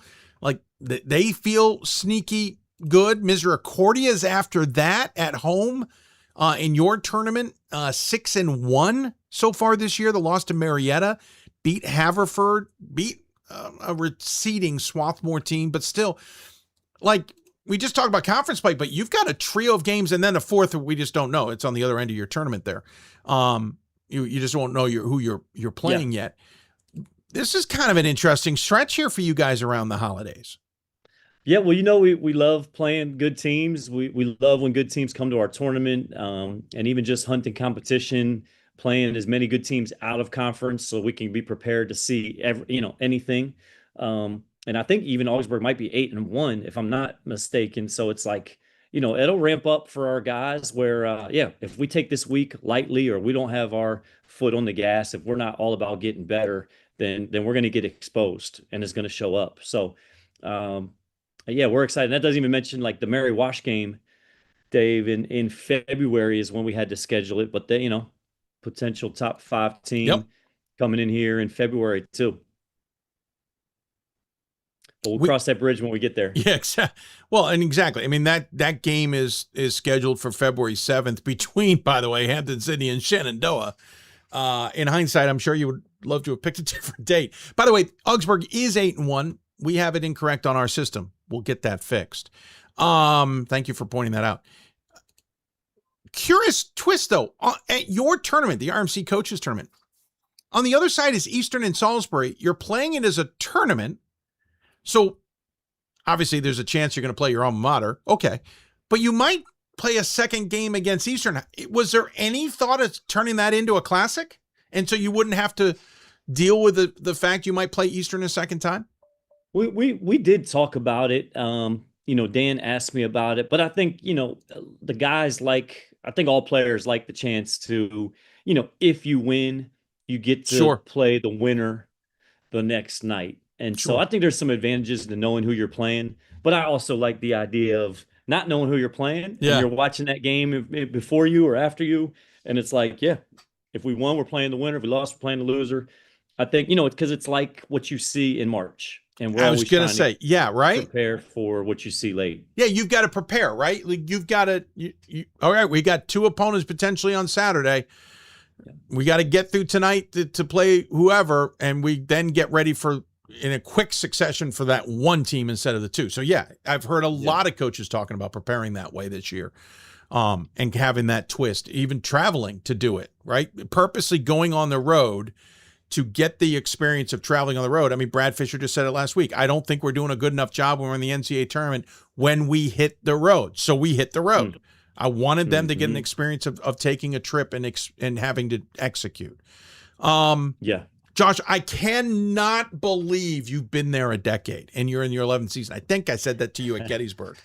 It does not feel like that, which also means I'm getting old. What has it been? You left your alma mater for this job. That made some waves because of what you were doing at Salisbury. I mean, it's logical. It still made some waves. What is it about Ashland, about Randolph-Macon, about that region, the Old Dominion Athletic Conference? I know it's not Jeff. I know it's not being there with athletics director Jeff Burns. That can't be the reason you're still there. If anything, that would be the reason you would have left. But we love the man. But what is it about Randolph-Macon that you have now literally made your home? Because I also know you've probably been tempted by other gigs after winning a national title and you haven't bit. Yeah. Well, there's a lot in there, but Jeff is a reason to stay. I think having alignment with leadership, both president and athletic director, having a school that is supportive and behind you and the team, having a community that really supports the team, being at a place where you can consistently win with great kids, great young men, develop them. They don't want to leave. Dave, I mean, it's a special place. I mean, we had 11 of our top 12 come back last year, which at any level, that's hard to say right now. So why do guys stay? They feel like they're growing as people and as players, and they love the guys that they're around. So, we also don't have a single transfer on the roster, and there's still some, magic in being a 4-year player. I did it in high school. I did it in college. And I learned a lot from both of those experiences. Dave, I still remember people wanting me to leave my junior year of high school. There'd be better opportunities. I could score way more. I knew I was getting better where I was at. I stayed. And, that competitive environment can do a lot for a young man moving forward, when they hit the competitive real world, so to speak, and need to get that next promotion or the next job, or just have a network of friends that they can count on. There's a lot of long-winded answer, but it's a special place to develop those things here at Randolph-Macon. And I love what we're doing and want to keep building.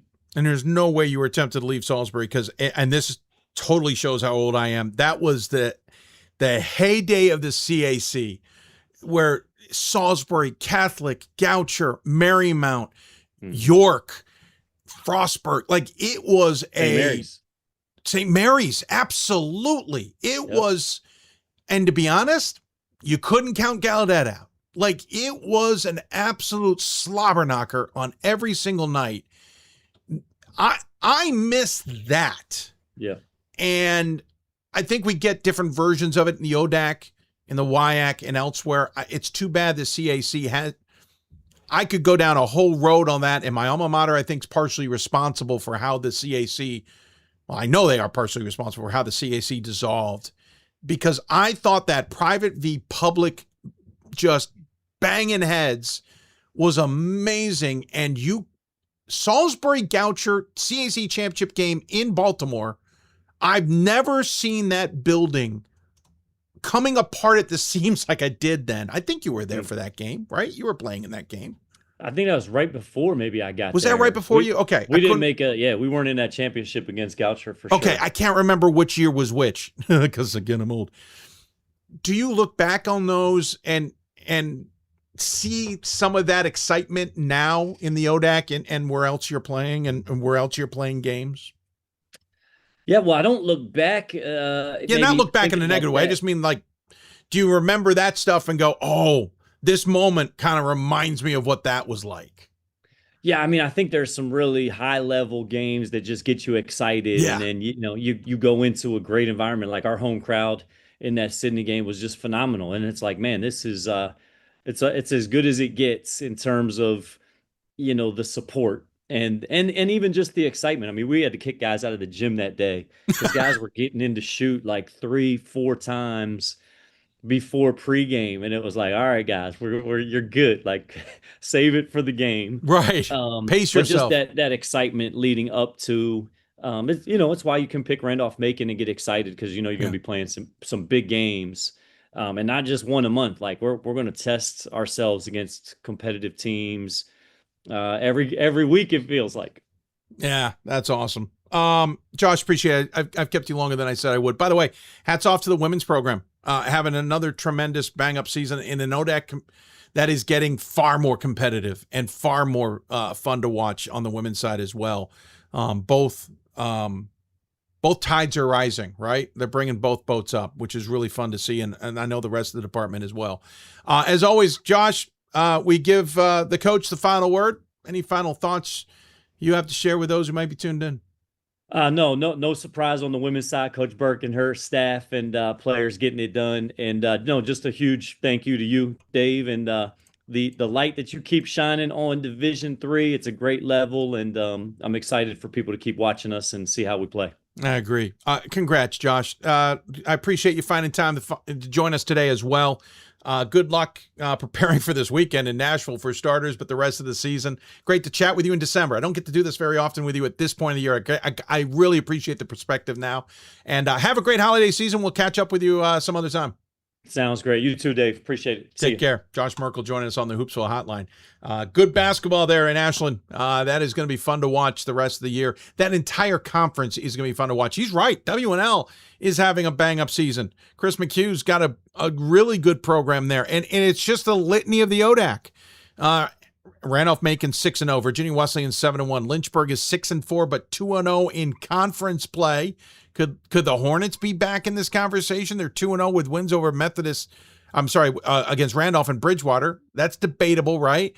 WNL's undefeated. Averett's 6-2. Hampton Sydney's 5-2. Roanoke's 5-2. But Roanoke's 5-2, 1-1 in conference play. It's going to be a good brand of basketball in the Old Dominion Athletic Conference. When we come back, we go to the other side of Virginia, but in Annapolis, Maryland. Yesterday, I got a chance to chat with Bill Broderick face-to-face. We chat with him coming up. You're listening to Hoopsville, presented by D3 Hoops. Back with more after this. The National Association of Basketball Coaches is the nation's premier professional development and advocacy organization for basketball coaches at every level. The NABC strives to serve as the voice for coaches on national issues while advancing the core value of leadership, service, advocacy, education, and inclusion. To learn more about the NABC and to become a member, visit NABC.com and follow the NABC on social media at NABC 1927. That's NABC.com or NABC 1927 on social media. Something I discovered in myself is that if I have a goal, I can accomplish it. It's a well-rounded experience. At a Division III school, you primarily a student athlete, so the school is really shaped around you developing yourself as a complete individual. It helps a lot that you have a family with your team that can guide you.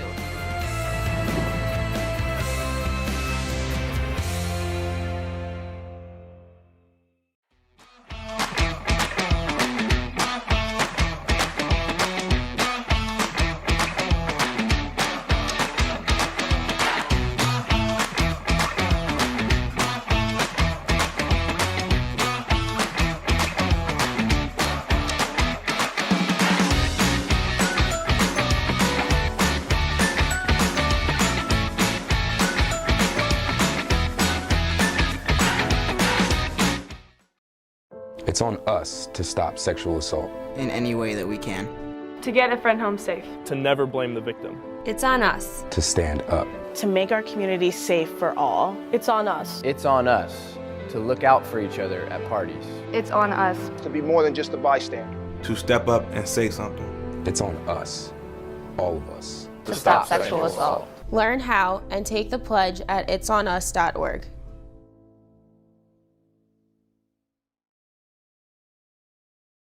We are the coaches of women's basketball.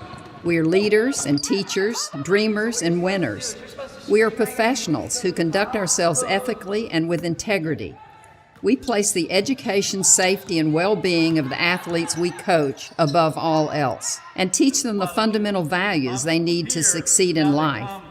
We are coaches united for the good of our game and those who play it. We are the WBCA. I learned a lot of valuable lessons playing college football. I never thought about the health benefits of exercise until I actually started to talk to coaches in college. It's not only just for performance, it's for life. My coaches instilled the importance of well-being, not only building up strength, mental health, getting enough sleep, eating properly is all what it is to be healthy. I decided that I want to go into personal trainer and share my knowledge that I obtained in college about physical and mental well-being. For the love of the game. But for those of us who are Division III student athletes, it's more than that, a lot more. Sure, the game is important, but as we work so hard to build both mind and body, it's more about team. That is why NCAA Division III teamed up with Special Olympics. And in giving the gift of sport to those for whom it seemed an impossible dream, we are working to make this a better world. Help us keep that dream alive. You can make a difference. We've got more schools than Division I, more fans than Division II, and more upsets than March Madness. There's nearly 850 programs with over 11,000 games leading to 2 national championships. And we've been covering it all for over 2 decades. From Eastern to Occidental, from Puget Sound to Piedmont, from Southwestern to the University of New England, and from Hope to Calvin. Nobody covers Division III basketball like we do. We're D3Hoops.com at www.d3hoops.com. Welcome back to Hoopsville, everybody. Host your Dave McHugh here from the WBCA studios. We'll wrap up the show a little bit later with some more particulars. We'll talk about tonight's Top 25 show, plus how you can help us at buymeacoffee.com/hoopsville. But we got one more guest on the board. It's Christopher Newport women's basketball. They were down in Annapolis, Maryland, or for them, up in Annapolis, Maryland on Sunday to take on Navy. And a funny little moment prior, I did not know Navy head coach Tim Taylor and Christopher Newport head coach Bill Broderick were friends. They coached in Northern Virginia against each other 30-some-odd years ago. And Taylor commented to me, he may be the dumbest D1 coach in the business for booking CNU going into that game, considering 3 Division I's had already lost to Division III's this year, and knowing the absolute chaos that Christopher Newport brought.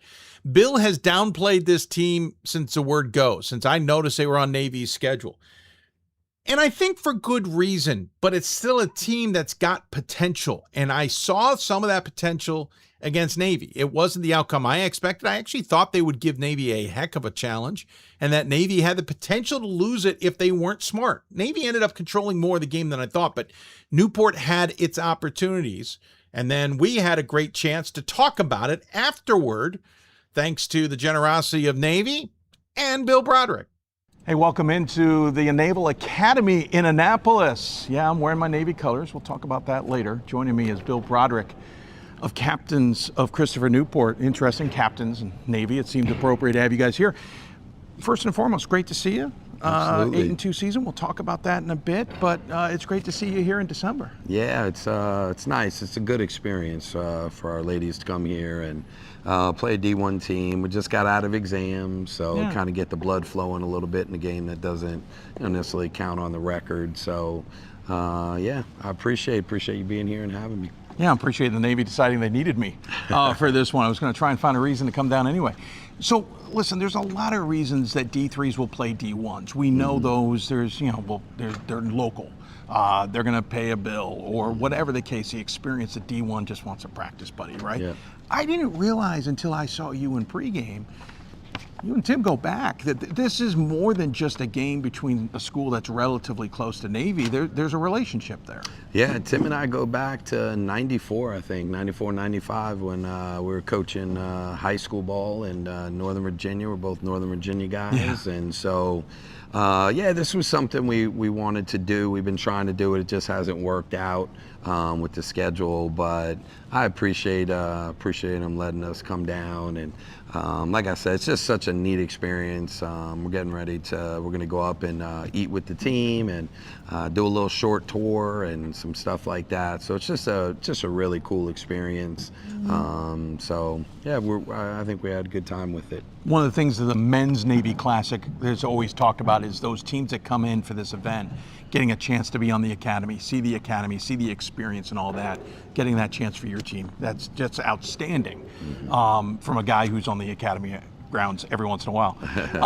The other aspect of it too is, you told me in preseason, you're not the team that we're all accustomed. You guys just fell out of the top 25.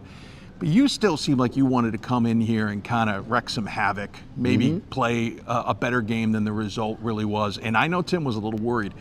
What was it about this game that you thought you still wanted to execute, even though it is an exhibition game against a D1 program? Yeah, I think it's just a matter of showing who we are, and that we can really compete with anybody, especially a Patriot League team. Now, I think they're probably the favorite to win the Patriot League, so it's not like you're playing the bottom. But yeah, I mean, I think what we do, we've had good moments against JMUs and Old Dominions and teams like that. So yeah, I mean, I wanted us to play a little bit better in the beginning, and so we're down leading score, which I think obviously hurt us a little bit. And I just think their size just really bothered us. They're so big, even for a Patriot League team. They're just so much size there in the beginning. But yeah, I mean, we're gonna, I got pride like anybody, and so we wanted to give them a little bit better showing than we did today. But I'm proud the girls never stopped fighting. No, and we'll never do that. Yep. And the other thing is, I told them all, we had 16, I think, healthy today, and told all of them, be ready. Everybody's going to play. Everybody's going to play. And so you gave me a workout, sir. Yeah. Hey, that's scorebook. You need a few more lines, but yeah, because I think these are the types of games. These are neat experiences. Most of the girls' families were here, and just to get a chance to play in the arena and just the prestige that comes with the Naval Academy, and making sure that everybody gets a chance to get on the floor and have their moment, I think was just really neat to be able to do that for them. You mentioned this isn't the team that we're accustomed. Fell out of the top 25 a couple weeks ago after 64 consecutive weeks. You're 8-2 still. Yep. But admittedly, the schedule isn't a world beater at this juncture. I know you've got some more games coming up that will change that equation a little bit. And yes, Mackenzie, unavailable for this game, has been out a little bit. So what's the goal of this season? Yeah. Because you still have the C2C. You could still make the NCAA tournament. It doesn't really matter what the record is. What's the goal with such a young team and experience that you're trying to accomplish at this juncture? Yeah, I mean, we've talked about from the start, knowing that we were going to have 6 freshmen, 3 transfers. We don't usually take transfers. Right. We did that. We really only recruit transfers if we need to fill holes. So we had a few kids come back. Obviously, there are a lot of kids these days that quit after a year or two because it's hard. I get it. So they don't want to put in the work. But so I think for us, really, we've just been talking about February 26th. That's what we talk about. It's the first day of the C2C tournament. Yep. We're not putting too much weight on any game. It's just about that process of trying to get better. We're trying to, win our 7th straight conference championship, get to our 11th straight, NCAA tournament. So yeah, the goal is to win the C2C. That is the goal. And so obviously Salisbury's playing well. Santa Cruz has got a veteran team. They're much improved. So it's not going to be easy, especially at Salisbury, but that's the goal, is to really develop, see who we can count on, bring some players along, really get some continuity and some chemistry, find out. And we're still figuring that out, man. We've got some freshmen that I think by February 26th are going to be pretty good, but they're still figuring out what to do. That first semester in college, and just figuring out which way to go in the hallway, you know what I mean, is a big deal. So our goal really hasn't changed. So the goal is to win a conference championship and then try to make a run in the NCAA tournament. I'll get back to the team in specifics in a moment. You were talking about the C2C. I want to talk about that a little bit. You've played the Banana Slugs already, beat them by 10, 64-54. Yeah, Salisbury's an interesting equation. I haven't even understood what I'm looking at there. Mary Washington seems like it's not a great season ahead of them. And then you've got kind of everybody else that plays this wild card that you're just unsure in this ever-changing C2C. what are your expectations when you don't even know what those games are, like you said, till February 26th? Like, how do you prepare for that with all the other games you are going to play up until then? Yeah, I think we're really just focusing on each game. That's all. We're just planning. We'll get a chance. We'll play Salisbury twice. We'll play Mary Wash twice. We'll play Johnson and Wales. We'll play Regent. So I think we play everyone in the league except for Warren Wilson this year. But yeah, well, that's I mean, different. You don't normally get a chance to do that. No, and it's, you know, what's really cool is it's really becoming a lot more regional. Yeah. So other than Santa Cruz, I mean, everyone else is within 7-8 hours now, and so that sounds like a lot, but for some it's not. For some it's not, yeah. So so it is becoming a lot more regional, which is nice. But yeah, I mean, it's really still about us. I spend a lot more time worrying about us and what we're doing and scouting us than I do the other opponents. I really don't spend a lot of time on other teams anyway. It's just a matter of we're going to do what we do, and if you can handle it, then fine. But so yeah, I think that's really what it's about, is not really worried about those teams, just about us kind of getting to be the best version that we can be come February 26th. Again, you were without Madison McKenzie, who will be back. You've got 2 players in double figures, Sydney Worsham, the other, Sarah Prince and Mia Wilson at 8 points plus, and a lot of other competitors. You are a deep bench. I know this game was out of hand, but you were already playing deep in the first quarter. Absolutely. And of course, that's something you normally do. Yep. Tell me a little bit about the players we maybe don't know, or give us a highlight of those top players. Yeah, I think, right now we're still kind of figuring out that rotation a little bit. I think we've got 3 to 4 posts. We're going to need at least one more. We're trying to figure that out a little bit. We've been playing without McKenna Snively the whole time. She just came back today. So she came back and got some minutes. So that was a projected starter. So I think that's someone that's going to be able to give us a nice shot in the arm. Hoping Sydney Worsham went down today, so I'm hoping she's okay. That would be that'd be a huge blow. She's an extremely talented player. So yeah, I think some players that I think you'll be able to see. Obviously, Sydney Worsham, I think, is coming along. I mean, it's been a long time since we've had a freshman play 20 minutes a game, maybe our second leading scorer. Yeah. Sydney Richardson is very talented, very athletic. So I think you're seeing her a little bit. Hazel Greps has really had a nice fourth quarter there. Yeah, had a very nice fourth quarter. Still just against some of the starters, by the way. Out. Absolutely. So Atiana Williams being a transfer, she was a walk-on at JMU, being able to play behind Haley. So I think they're just a lot of them still coming along and trying to figure it out. So we'll be deep. This could be one of the deepest teams I think we've had. I think it's going to be one of those games where it just depends on the situation and who we're playing and the matchup. And kind of what we want to do as to who do a double. We've really got to. You've just got to kind of schedule. Yeah, you just basically need to schedule your games, and if we end up on the same day, like this year, we didn't even know we were actually playing at Salisbury together, and we didn't know. And then ironically, I think when we're at Mary Wash, they're at home on the same day, and the same thing with Virginia Wesleyan.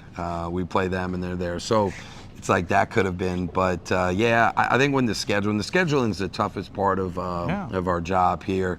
We get a few teams that are willing to play us and like that competition, but we've got teams that are close to us, teams that are within an hour and a half, 2 hours, 3 hours that won't even play us. Yeah. And so and that's hey, that's people's choice. You know what I mean? You do what you want to do, but we're always going to try to play the toughest competition we can. And so we played at Bridgewater, and that was a tough game for us, I think, early in the season and where we were. I don't think we were ready to win that game.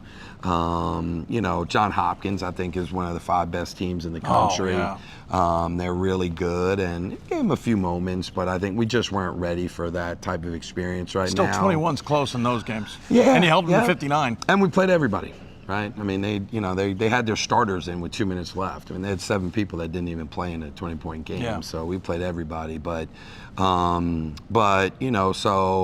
on. We played Wittenberg on the road, and Arcadia was picked to win their league, and TC&J was picked to win their conference. We went to them. We still have WashU in Florida. We have a possibility match up against Catholic. We play Southern Virginia. We beat us last year, so we've still got a bunch of games left. We know you took us out pretty quickly. I wasn't voting. That's okay. We'll see there. We'll keep it an eye. I love it. It's been 9 years since we can use the word underdog, so I love being an underdog. This is the youngest team we've had since my 3rd year. That was our only year we didn't make the NCAA tournament. And we're kind of at that as well. But they're working hard. We've got great chemistry, great kids. It's the best thing about our program is our players. If I was a recruit out there, I'd want to play with us because of them. You talk about the schedule. This time of year is usually when everybody else kind of slows it down a little bit, takes a holiday break, takes that exam break, maybe for a month, or some throw in a holiday term or something. You can't. You've got to be constantly scheduling. So where do you find that break elsewhere on purpose, or do you it naturally shows up for you all? Yeah, it kind of naturally shows up. I mean, we've got to get in as many games as we can before the end of the first week in January, because that's when everyone goes into the conference, right? And so there aren't many teams that want to play a team of our caliber in the middle of their conference. Or on a bye week or something. On a bye week, which is fine. So we'll end up playing, definitely 15 of the 25 games before that date. Sure. And but then what it does is it allows us, we end up playing more like, some weeks we'll have 2 games, but a lot of times we'll have 1 game. And so it really gives us a lot of time for a lot of film, a lot of skill development, and really tightening things up. And I think that's why people see, I think our teams really improve. I think we just really do a great job of developing players and helping them to understand our system. It's captain's chaos. It looks a little disorganized, but it's there's a lot of. Maybe had issues with it at times today. Yeah, there's a lot of rules and a lot of just kind of things we do with it. So it takes freshmen, the newcomers, a little while to pick it up. The scary part about that is next year and the year after, when those players are now comfortable with it, and you've got that depth. So while we may be talking about this year, I know your brain's probably already thinking, next year could be a lot of fun. Yeah. I mean, we're definitely excited with that. We've got 5 commits already from really good players. So yeah, we're definitely excited, but I'm not one to live in the future. No, of course not. I mean, I don't know if I'm gonna be here tomorrow, but we're, but I think for us, we're, we got told them we've got 1 day now. You got to play Virginia Wesleyan. That's one of our area rivals. We're gonna go in there and, for them have a chance to knock us off. So get used to saying Baton. I know, Baton University. Yeah, Baton University. Marlins. Yeah, it's gonna be a strange read. It's bum. So, but yeah. It's bum. Yeah. Darn it. So, yeah. Now that's in my head. Yeah. But, thank you, Bill. Appreciate it. So we're just looking forward to it, and see what we can do and build. It's like I said, I'm actually enjoying it. It's the first time in a long time where I'm literally having to try to coach almost every play or whatever. I'm missing plays during the games because I'm down at the end of the bench. Just, working with the kids and talking about things that they need to do and stuff like that. So it's not really, for us, it's not really result oriented as much. I mean, we're, it's most likely, there's so few bids in Division III that, most likely we've got to win the conference. Yeah, the championship. So that's but at least all we're worrying. Yeah. And that's all we're really worried about. So, just making sure that we're bringing them along as best we can. You've been Road Warriors this year too. Hey, that's 10 games already, something like that, 11 with there, but once again, then, I've got teams, and I'm going to leave it out, but teams, we've played this year that we've gone to their place that don't want to return it. They don't want to return us a game. I've heard that. It's just such bad business, and I blame ADs, I blame administrations on that to even allow that to happen. That's just such bad business. It doesn't matter how good your team is or how bad your team is. It's just about being professional and about doing that. And we spend the money and we come and we stay in a hotel and we do all these things, and then because you don't look like you're gonna have a great year or whatever, it's just we talked a different side of that a few weeks ago. The other side of a new coach coming in and gutting a schedule that's already in place, especially at the last minute. Yeah, I mean that's just not. I mean, how can you do that? You inherited the schedule that the other coach left, who might have nicely put it together before they left, so you didn't have to deal with it. Yeah. And so, but we're used to that. And like I said, I mean, the fact that we've got teams within 2 hours that won't play us, that haven't played us in years, but they play every other sport they play at our place. Oh, that's interesting. Yeah. So that's, that's people's choices, you know what I mean? But people see it. They recognize it. And you have an administration that understands that gives you the latitude to go to that longer distance to get a game. Have to, right? We have to. So, and you got to spend a little bit more money on it, and we try to go get good games, and that's what we do. We're going down to Florida, which the girls are definitely not upset about. But we're going to go down there, play Wellesley, who seems to be much improved, and then we're going to play WashU, who's number as whatever. we know, always a good opponent. So that's we'll go and do whatever we need to do. Hey, I appreciate the time. I know you got better things to do than yap it up with me, but I appreciate you finding some time and chatting with me. As always, you know this. Before we let a guest go, though, we always give them the final word. Any final thoughts to share with those who may be tuned in today? No, I think for me, I just, and I know I kind of say the same thing all the time, but just really appreciate, even reaching out and wanting to know more about our team, and just the effort and time you put in to bring in Division III, especially the women's game. For people who don't know, we've got a lot of people that are on your website, and that's where they follow us and watch your shows and those things. So just having that outlet for women's basketball and D3 women's basketball, I think, is outstanding. So I just really appreciate all the work that you and your staff do. Well, I appreciate the time you gave us as well. And thanks for humoring me when I said, could you beat Navy? Yeah. He laughed at me, everybody. He laughed at me. So, well, Bill, I appreciate it. Thank you. Happy holidays. Take care of yourself. You Safe too. travels. Good luck the rest of the season. He is Bill Broderick, head coach of Christopher Newport, here on Hoopsville. Welcome back to the studios. Thanks to Bill Broderick for joining us. Really appreciate the time he gave. Great conversation with him. Also, thanks to Navy for having no issues with their employee doing that interview. I am, for those who don't know, I'm a PA announcer at both Towson, Navy. I'm a broadcaster at Navy and Gettysburg. At Navy, it's a backup role. They have their primary individuals, and then I fill in and assist where I can assist. And that's my role. And they needed a PA announcer for that game. And so on board was me. I'm glad, because I also had offered to do color commentating for him. Turns out the person they were going to have play-by-play didn't do the game, so I think it worked out for the best. And I enjoyed PA announcing the game.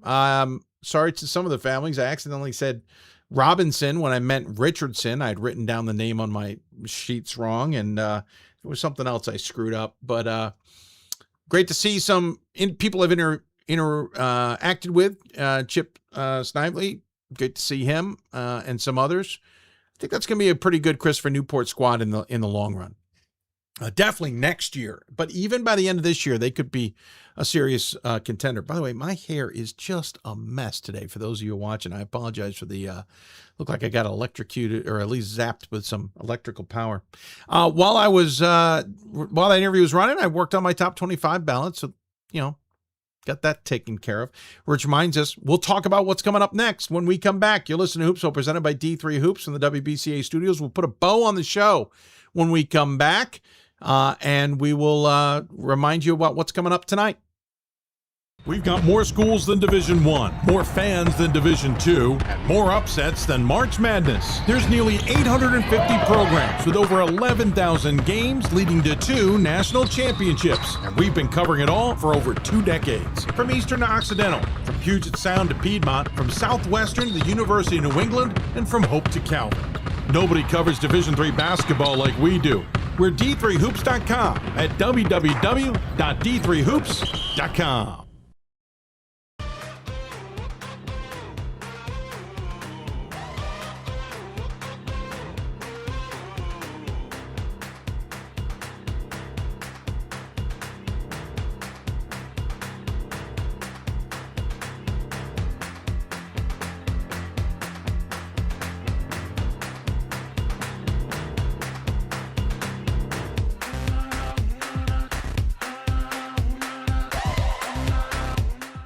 The National Association of Basketball Coaches is the nation's premier professional development and advocacy organization for basketball coaches at every level. The NABC strives to serve as the voice for coaches on national issues while advancing the core value of leadership, service, advocacy, education, and inclusion. To learn more about the NABC and to become a member, visit nabc.com and follow the NABC on social media at NABC1927. That's nabc.com or NABC1927 on social media. It's on us to stop sexual assault. In any way that we can. To get a friend home safe. To never blame the victim. It's on us. To stand up. To make our community safe for all. It's on us. It's on us to look out for each other at parties. It's on us. To be more than just a bystander. To step up and say something. It's on us, all of us. To stop sexual assault. Learn how and take the pledge at itsonus.org.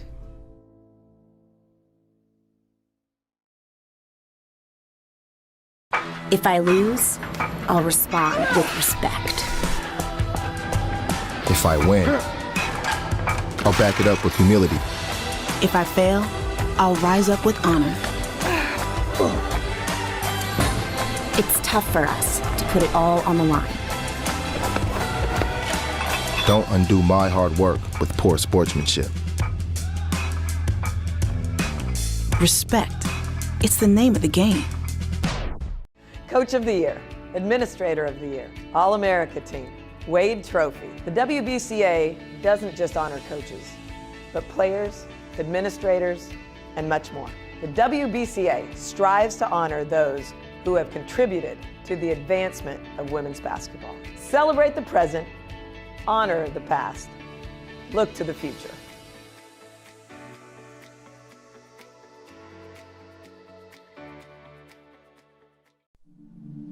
I used to never really talk.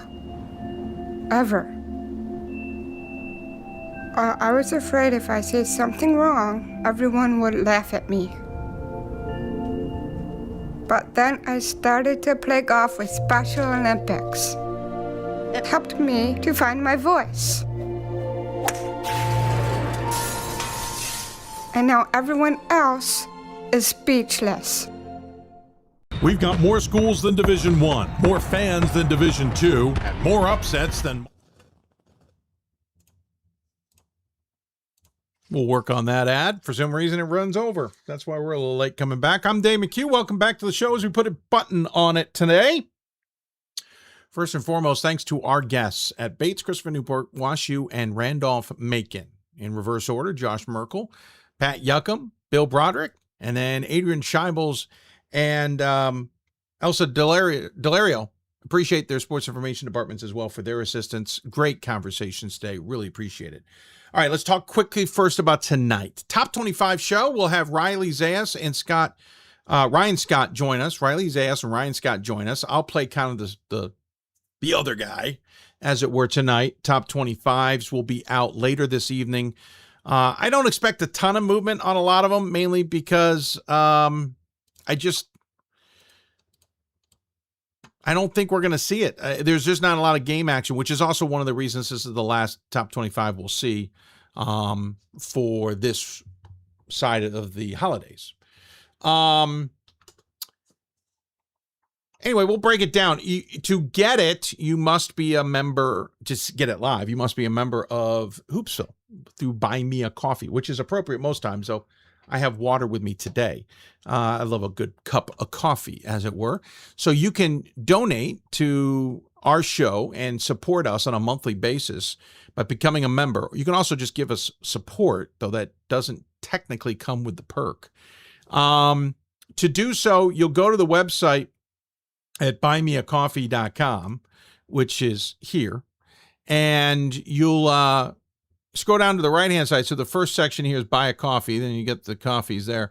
And then you become a member. There's a Hoopsville fan, role player, starting five, and coaching staff. I'm going to make a little bit of a change to the starting five one.